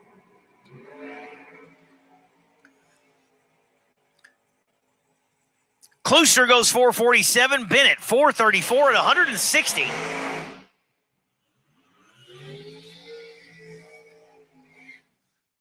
If you ever want to see some pretty amazing paintwork, yeah, check out some dragsters. I was blown away when I started walking the lanes. I was at Vegas at the Million. I'm walking these lanes, and you're going, oh my gosh, they've got an amazing paint job. The paint job continues to the inside of the driver's compartment. Like the back side of the body is painted to match the outside. The dash, the valve covers, the rear end cover, the transmission bell housing. It's wild to me.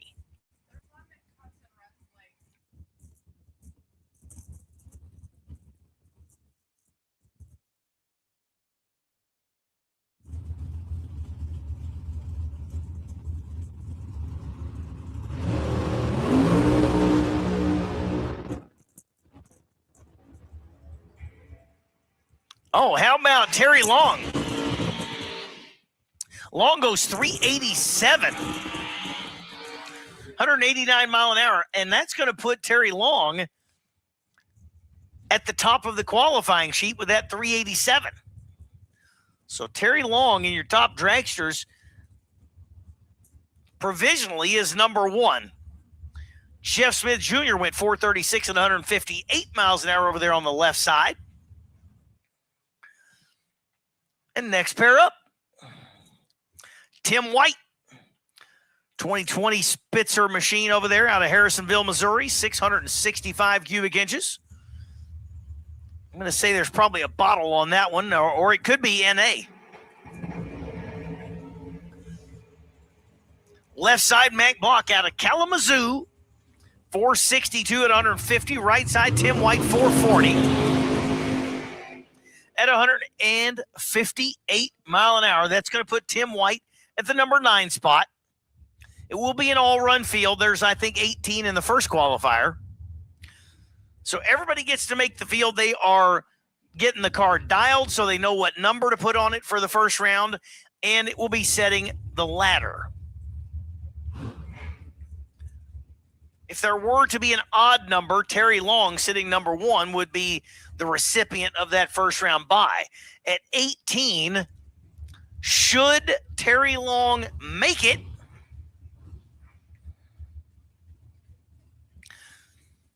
we get a bye in the second round if he wins the first round. That number 1 spot should retain the potential bye until the first one happens. Got to win the first round to get there, though. All right. Terry Kamler on the right side.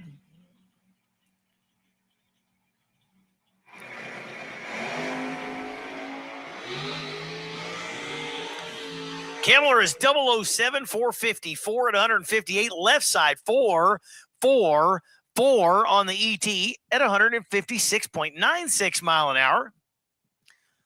There's another one of those Bennett machines. That's also a McNeil machine. And from what I understand, I believe Jacob McNeil, that's one of his cars that he's running. He runs the CUDA in Pro Mod. And Bodie Bennett there on the left side. Jacob was looking for a driver for a Top Sportsman car. Bodie came along. He said, yep, let's do it. The one thing that's interesting to me about the machine on the left side is the white roll cage. My thought, that's the only top dragster I've ever seen with a white cage.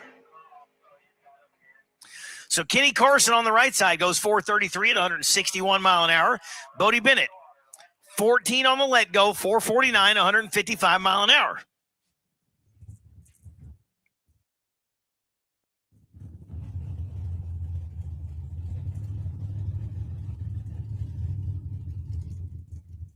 Looks like our final pair of top dragster rolling into the water. Howard Michael, right side, and Tim Kish. Kish also out of Kalamazoo.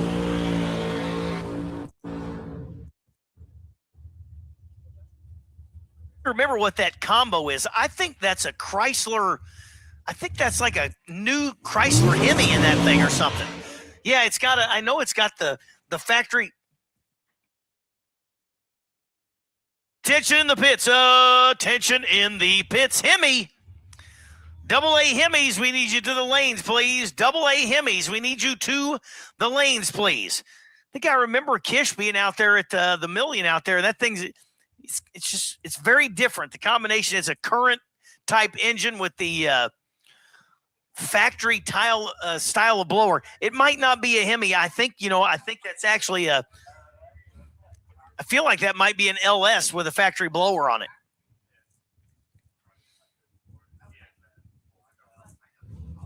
Again, I need Hemis. I need Hemis to the lanes, please. Double A Hemis to the lanes, please. Howard Michael goes 422 at 170. Kish, 460 at $151 in the altered. And I'm going to say we're going to roll right straight into Top Sportsman. Top Sportsman is also a dial-in class. You got Top Dragster. By Raystar Wheels, you got Top Sportsman. The obvious difference is door cars versus open cockpit cars. Daggone, Maddie Malone putting down a burnout over there. Malone out of Alabama. She's raced about everything. She's a young lady out of Alabama. She drives in Top Sportsman. She's driven in small tire 530. She's driven in 6.0 and 7.0 indexes with Kenny Ford and PTC down there in Alabama, and got the Top Sportsman car back out this weekend. And DJ Matika, the Cavalier over here on the left side out of Franksville, Wisconsin.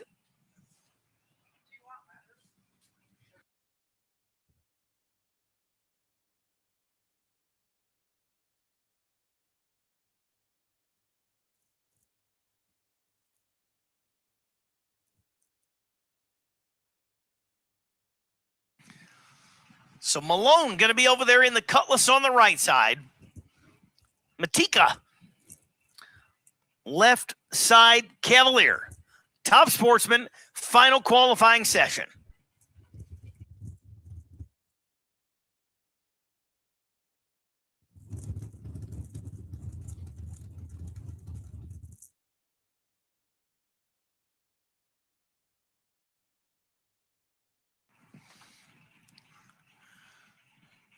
Matika in, there is Malone. Tree comes. Maddie is 14 on the let go. Matika is 16 on the let go. First to the finish line. DJ Matika goes 451 at 153 mile an hour. Malone, 499, 139.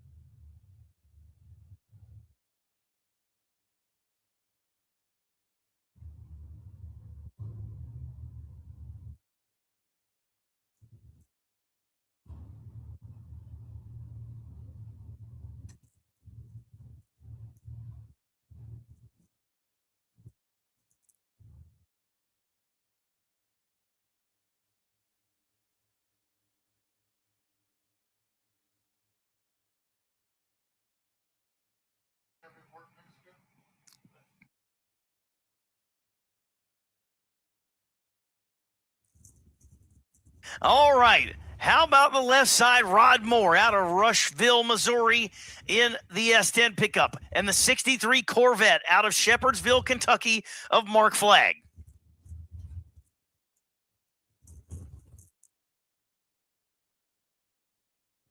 Tree drops. Oh, Flagg going to actually, I think that's going to make a good hit for him. 422, 173 mile an hour. Mark Flagg takes his own personal built Corvette and goes 422.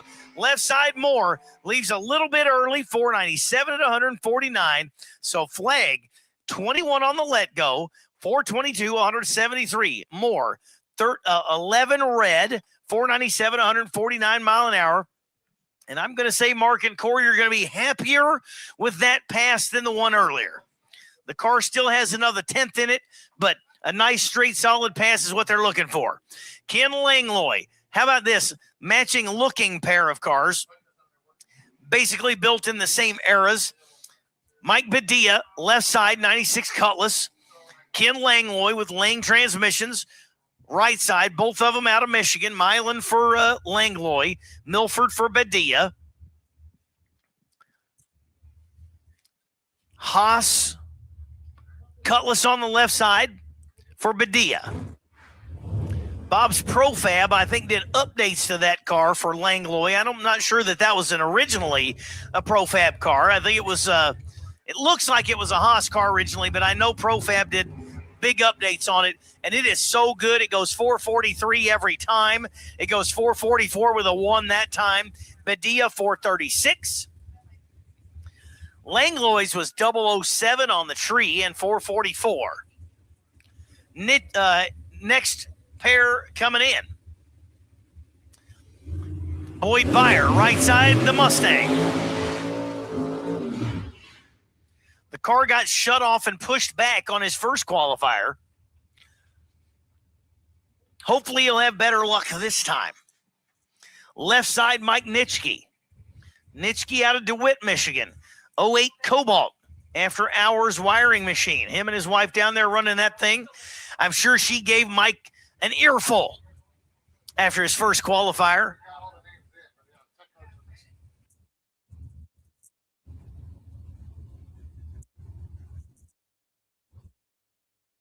She gave him an earful because something happened at the Christmas tree on the first qualifying shot. And I said, you better get Mike straightened out.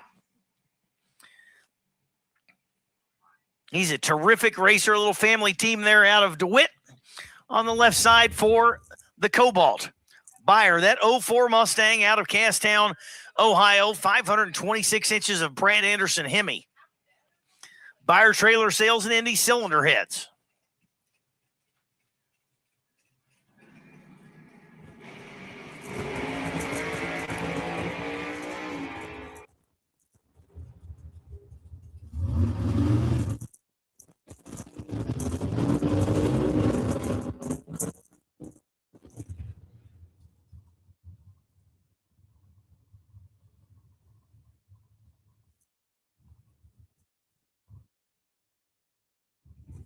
Hey, Boyd Buyer, got to be thrilled with that. 403, 182 mile an hour. They have struggled with that car a lot. And to make a nice, clean, straight shot, got to be thrilled. Nitschke, 443, 160. Definitely better on the tree. Got to still do a little work. 88 up front, 443, 160. Speedy Day.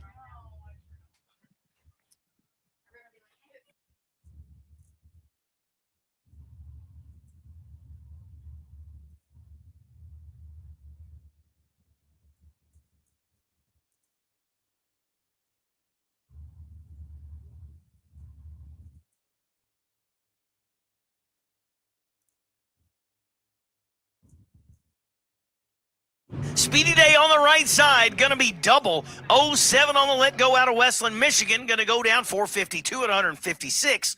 David Mullins, left side in that Haas Lumina. A little tardy up front, 443. 443 seems to be a very popular number. Nitschke went 443. Mullins went 443. Langlois went 443 on his first qualifying pass. That's a good place, apparently, for these cars to land here in Top Sportsman.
Attention in the pits. Is this thing on?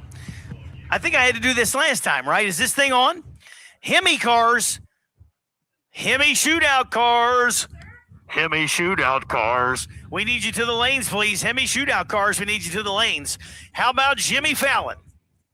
Left side, and I was just questioned who is older. I'm going to say this Jimmy Fallon had Jimmy Fallon before Jimmy Fallon had Jimmy Fallon.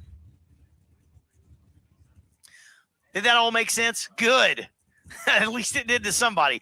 John Vesper, Team Vega, right side. He seems to be a spoiler when he comes in here, and Midwest comes in, and he seems to keep spoiling their fun. How about Fallon?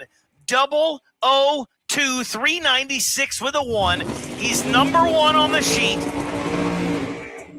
And if you don't think Jimmy Fallon is not here to play, his first qualifier, he was trip zip 5 on the tree and went 395. That one, he just went 002 396. The quickest car in the field is also crushing the tree and very consistent. He is going to be an absolute player. How about Travis Cannon? The most odd car in the field. Not because it's odd, because you're used to seeing a car like that at any small tire shootout. You'll see that car, not that one, but just like it. Fox body Mustang, got a small tire, maybe a radial on the back. I'm not sure. It looks like it could be from here. And he was like 007 on his first hit in qualifying. So he can knock down a tree even. Turbo car. Right side, Mike Savoya. You heard him also running top dragster. And that Dodge Dart over there, you don't even know that it's a Dodge Dart. Solid black, so smooth and sleek. That's a great Pro Mod Top Sportsman body on that car. And it can go in the threes. See if he knocks Jimmy Fallon off the ladder. Nope. 403, 884. Man, that's some big mile an hour there for Savoya. 184 mile an hour and 403 out the back. Travis Cannon, 20 on the let go, 513, 144 mile an hour.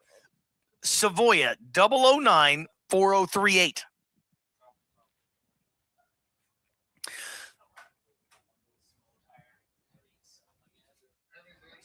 All right. I feel like I'm sure the microphone's on. Is the microphone on? You all sitting up here under the tower. Can you hear me? Yes. All right. I just wanted to check because the race cars aren't coming. Attention in the pits. Attention way out there in the pits. I need my Hemi shootout cars to the lanes, and I need my no time 28s to the lanes. I need my Hemi shootout cars to the lanes, and I need my no time 28s to the lanes, please. We're working through second round and final qualifiers.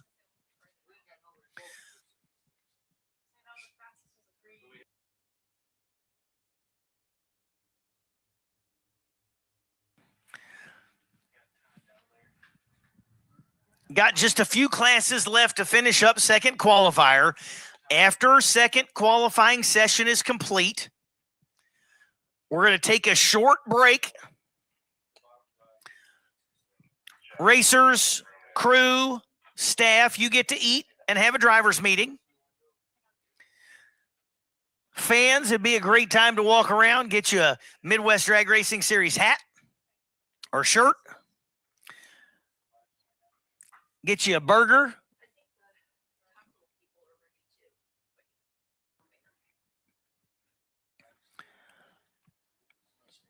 Oh, I do see a Hemi. This thing is on.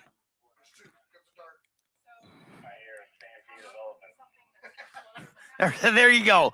That last call, yes, he said, I heard a stampede of elephants. Here they come. The Hemi shootout cars heading up.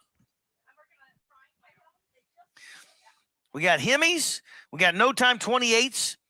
We got our two junior classes. And then we're going to take a quick break, set our ladders. Folks in Pro Modified, particularly in Pro Modified, if you are broken and not going to make first round in any of the classes, Pro Mod is full. So let's make sure that if somebody's in that main event, you need to let her know. But yeah, if any class, if you're broken and not going to make first round, please contact Ellen immediately, if not sooner, so that they can make adjustments to the ladder.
does it mean to be built with Summit?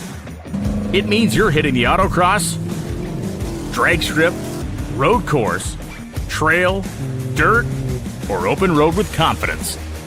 Because built with Summit means you're using parts from the top names in performance. Priced to make your project affordable. And it's all backed by trusted tech expertise and blazing fast shipping. Summit Racing Equipment. Let's build.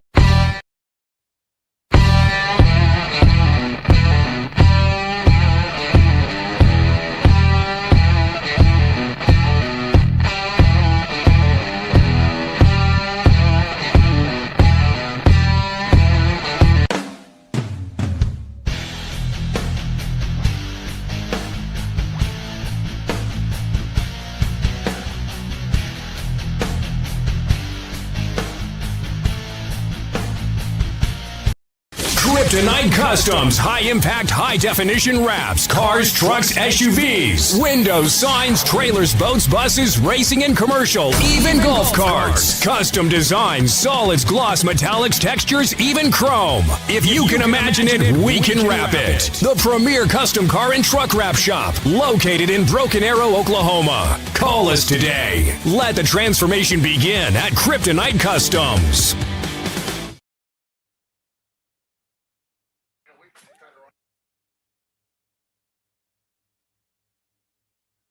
All right, listen up. Attention in the pits. I need my no time 28s to the lanes. Final call for Hemis. And third call for no time 28s. No time 28s, please. We need you to the lanes. ASAP, por favor, and all those other languages.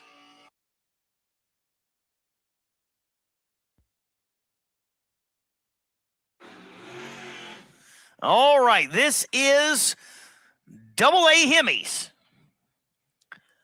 They will run heads up. They will run to the quarter mile.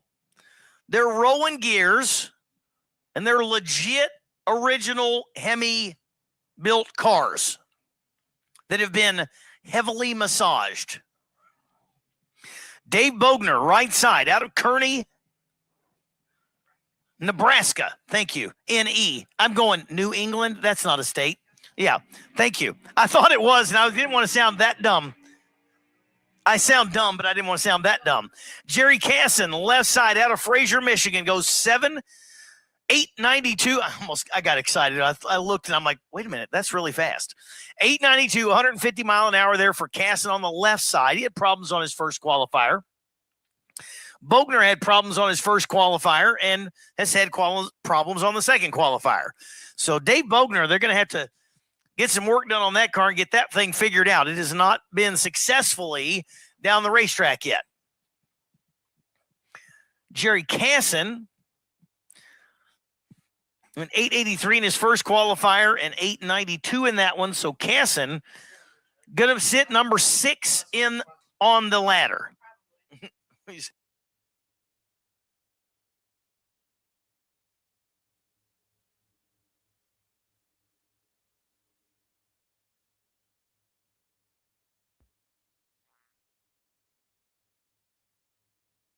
All right, here comes your number 2 qualifier on the left side. That is going to be Steve Camella. Camella went 839 and set number 1 until the final pair.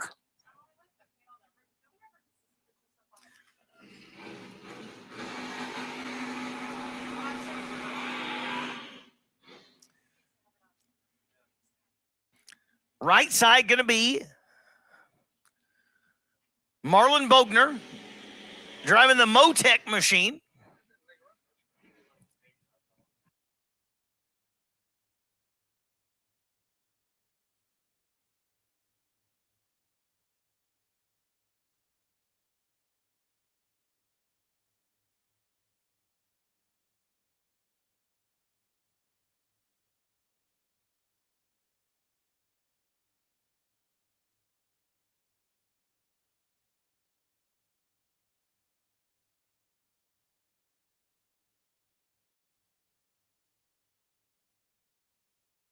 All right, so Marlon Bogner and Steve Camella. Camella always at the top of the shootouts, all the way down to the quarter mile, and it looks like an 8:37. Picks it up by 200. 8:37, 159.5 mile an hour there for Camella. 8:87 for Bogner. That's going to put Marlin in the number 7 spot. And Camella hanging on to number 2. Yes, that 8:37 is only good for number 2.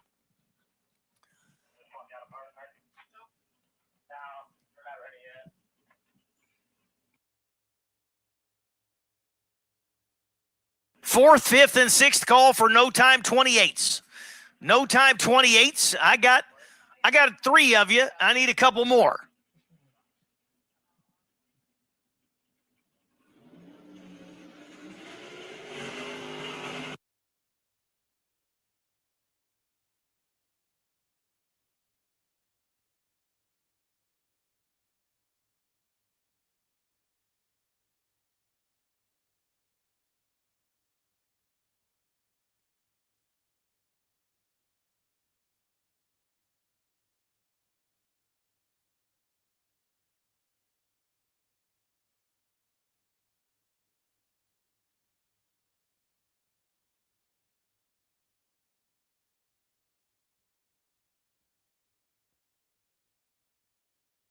Jamming through the gears for Jimmy Pancake. 8:46, 158 mile an hour, and Jim going to be number 4 on the sheet, right in the heart of it. So going on a single there. A little bit red. Don't want to do that in the next round. Got a couple, I got 3 more Hemis to go. And I need my 28 no times. Juniors, you are on standby. Juniors, you're on standby.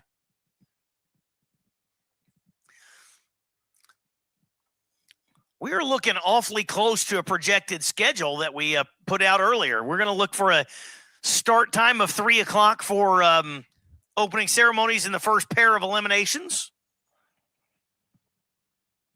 We're 20 minutes till 2 now. We're going to finish up this round of qualifying. We're going to take a short break. Great time to get up, stretch your legs, get you something to eat, something to drink, get you a new hat, get you an autograph. We'll have a driver's meeting, all those kind of things in that break. And then it'll be time to go racing at 3 o'clock as scheduled.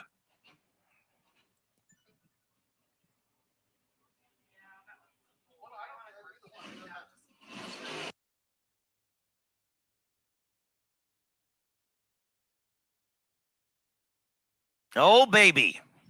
Your number 1 qualifier, the Warfish, on the right side with none other than Charlie Westcott. Westcott is the engine builder for a number of these cars. The left side, some of the most spectacular paint you'll ever see. Anthony Rhodes, Charleston, South Carolina, over on the left side, the Candy Cuda. So number 1, Charlie Westcott, right side, went 8:35. Nobody has cracked 160 mile an hour yet. They're 159.5. But Westcott, 8:35.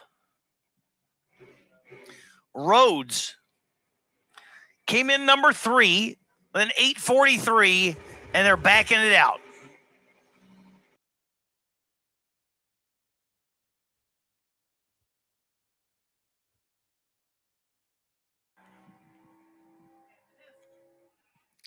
Picks it up even a little more.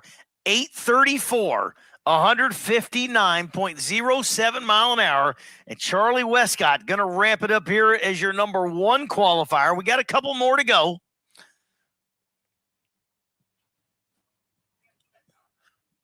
Problems for the Rhodes machine. The Candy Cuda got to back that one out.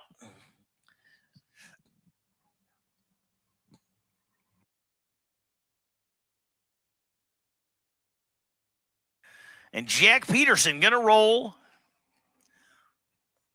the Carolina Cuda into the water as your final qualifier here in the Hemi Shootout.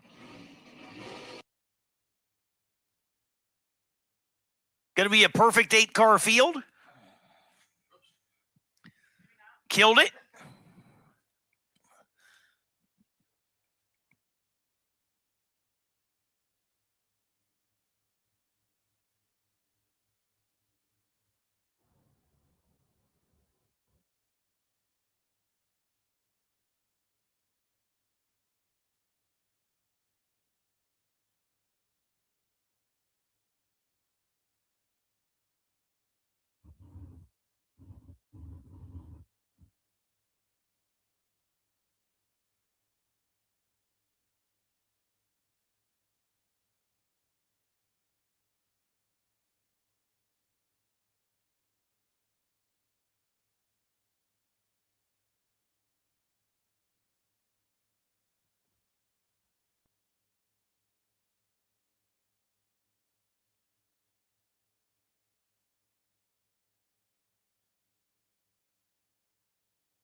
Hey, good lick there for Jack Peterson. 846, 157 mile an hour. So it looks like the ladder going to be set here in the Hemi shootout with Charlie Westcott, number 1. Should face off against David Bogner. Camella, number 2, will run Marlon Bogner. Anthony Rhodes versus Jerry Casson. Jim Pancake will face off against Jack Peterson in the middle of the field. Final call, no time 28s. I'm missing 1.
Attention in the pits. Attention in the pits.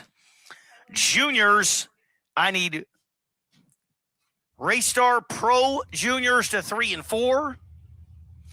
Zimmerman Property Sportsman Juniors to 1 and 2. Raystar Pro Juniors to 3 and 4. Zimmerman Properties Sportsman Juniors to 1 and 2, please. Super Dave Adkins, left side in the Impala.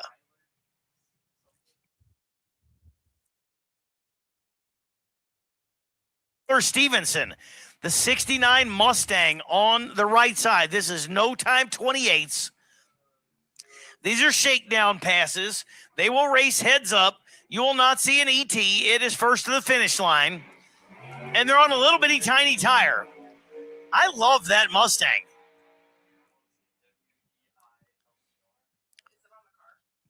Looked like Tyler was out front early and Adkins drove around. So good, nice, straight, and clean hit there on both sides of the racetrack.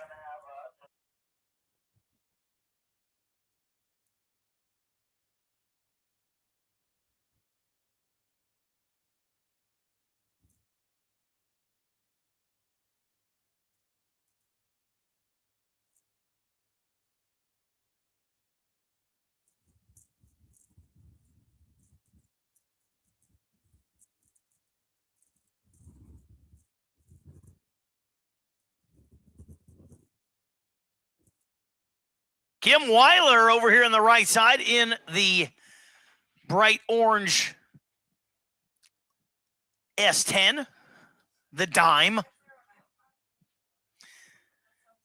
I like the S10 with the step side bed. It's a good look. Makes a good looking little ride.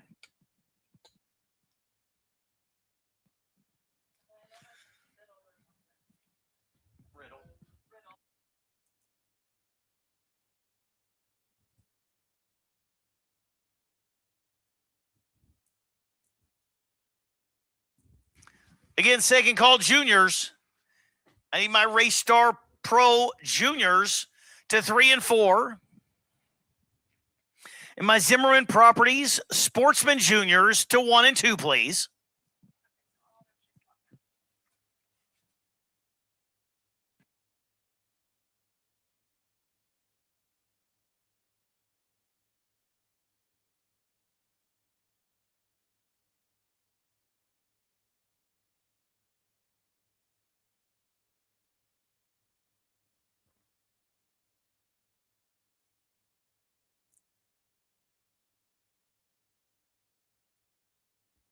Ooh, that thing, it's got some power, but it was not happy on the front end. Had to pedal it.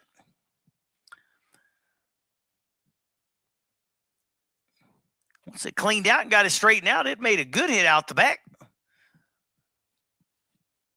So Weiler, a little work to do on the front end. They will chip draw for pairings in their first round when they come up. Again, folks, if you're just getting here, you're in the stands. We are about to wrap up the final qualifying session.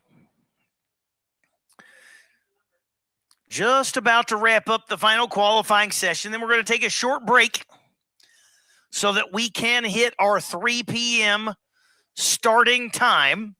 So we'll have opening ceremonies and starting first pair at 3 o'clock. So you got a few minutes to... Of course, the track prep, there's multiple reasons to do that.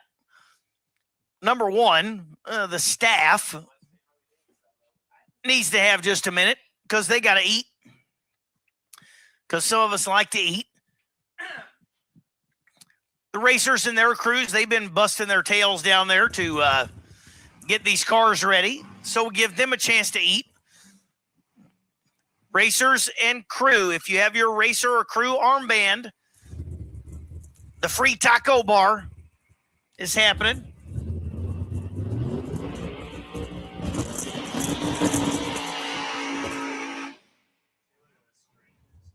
And drivers meeting at 2 o'clock, which is in about 5, 6, 7 minutes. All right, Taylor Strange, left side.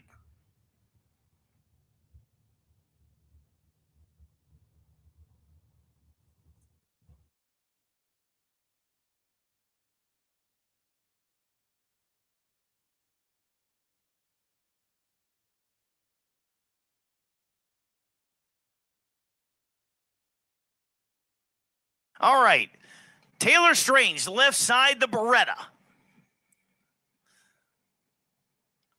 Obviously nitrous injected. Right side, big blower injected. Bill Riddle, the Corrigan Race Fuels machine on the right side, the Camaro. That car is long known for running an Outlaw 10.5 on a big 33 10.5. And earlier this year, or I think in the offseason, they put the little tires on it.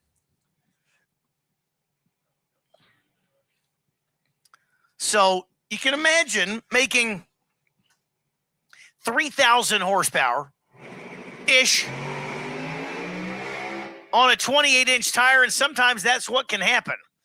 Power really started coming on there for Riddle, and the car started to try to cross up a little bit. He's got to click that thing off so he does not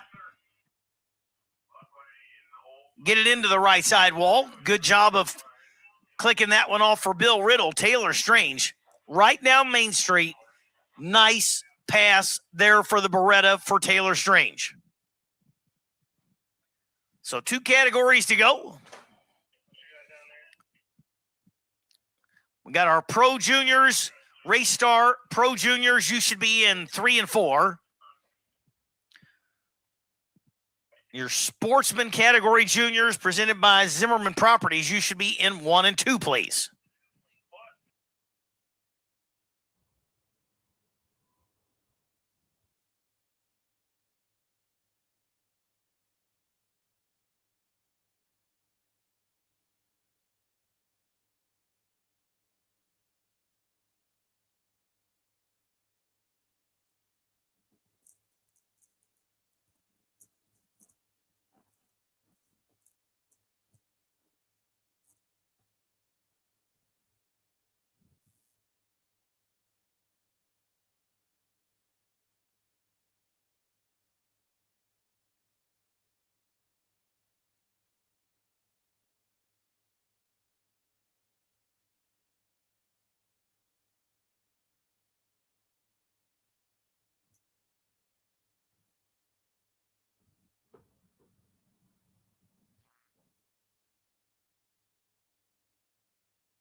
What does it mean to be built with Summit?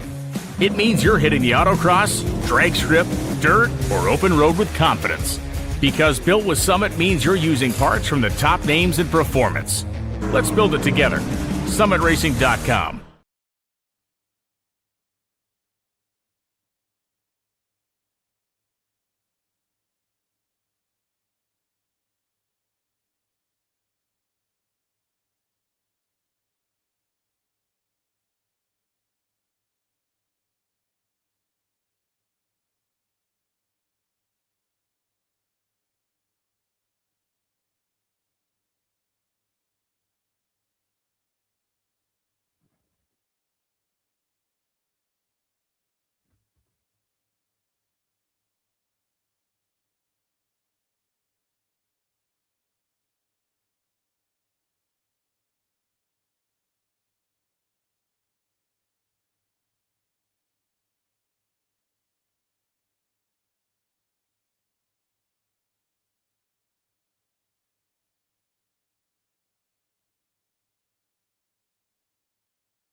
All right.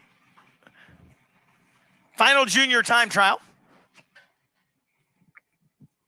Espen Kalpa on the right side of Muskegon, Michigan. And Bristol White, left side over here out of Cowpens, South Carolina. That's a lot of difficult words to say. You know, I was talking about paint jobs on dragsters. Go check out the paint jobs on a junior dragster sometime. You'll be blown away.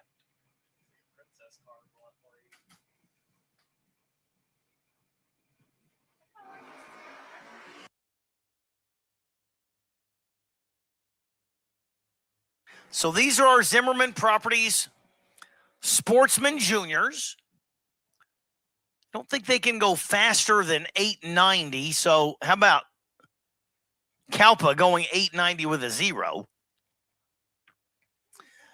Bristol White going to have to slow that one down a little bit, I believe.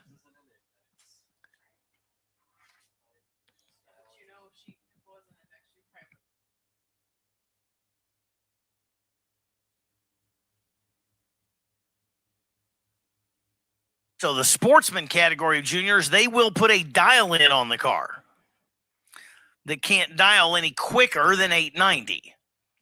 The pro juniors, the Race Star Pro Juniors, they will run on a 790 index. That's my favorite thing about that car is the pull starter. No battery pack, no little, none of that kind of stuff. Just reach down and grab the string like a man and pull it. Fire it up.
That is Harley Davidson.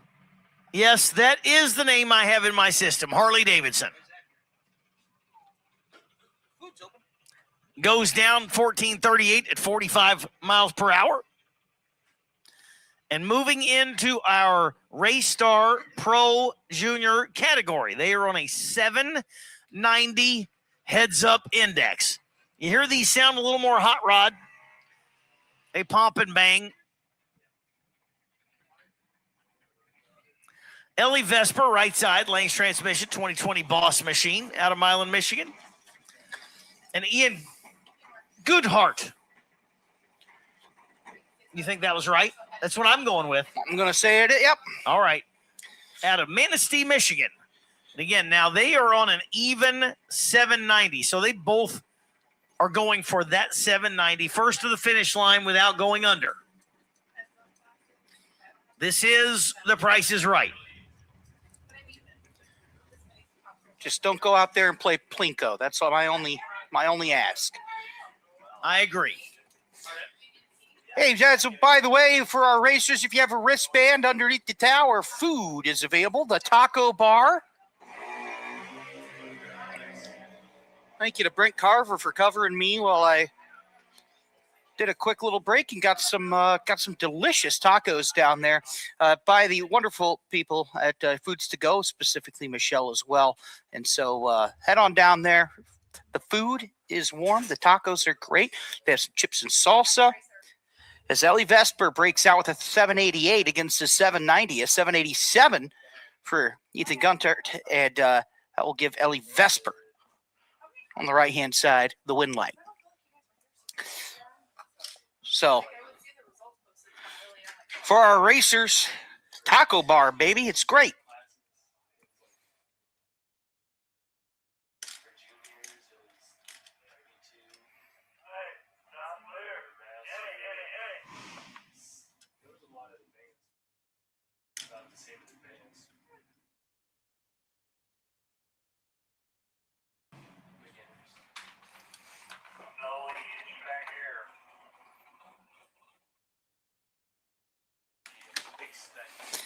All righty.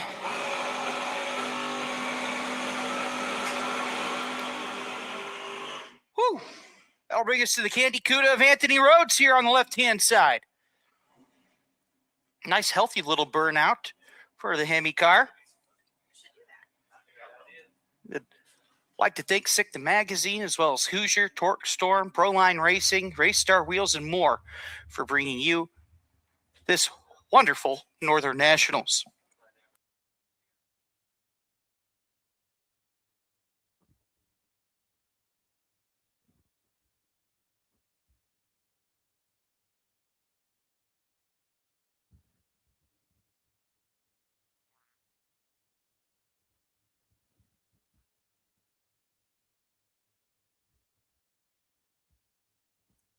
And so we'll let the Candy Cuda make a run, but for those of you watching online, we are going to stop this stream and start a new one.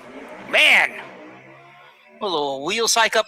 Oh, every time it shifts, you can see the tire marks. How cool is that? 869 at 153. So, with the knowledge that our eliminations will begin really soon here, we're going to stop this stream. We're going to do our drivers meeting. We will start a new stream for eliminations here at US-131 Motorsports Park. You are watching the Northern Nationals. Stay tuned. Eliminations right around the corner. Thank you to everyone who's watching. I'll talk to you in just a few minutes, under an hour here. It's Luke Clevenger, Brent Carver. It's the Summit Racing Equipment Midwest Drag Racing Series presented by J&A Service.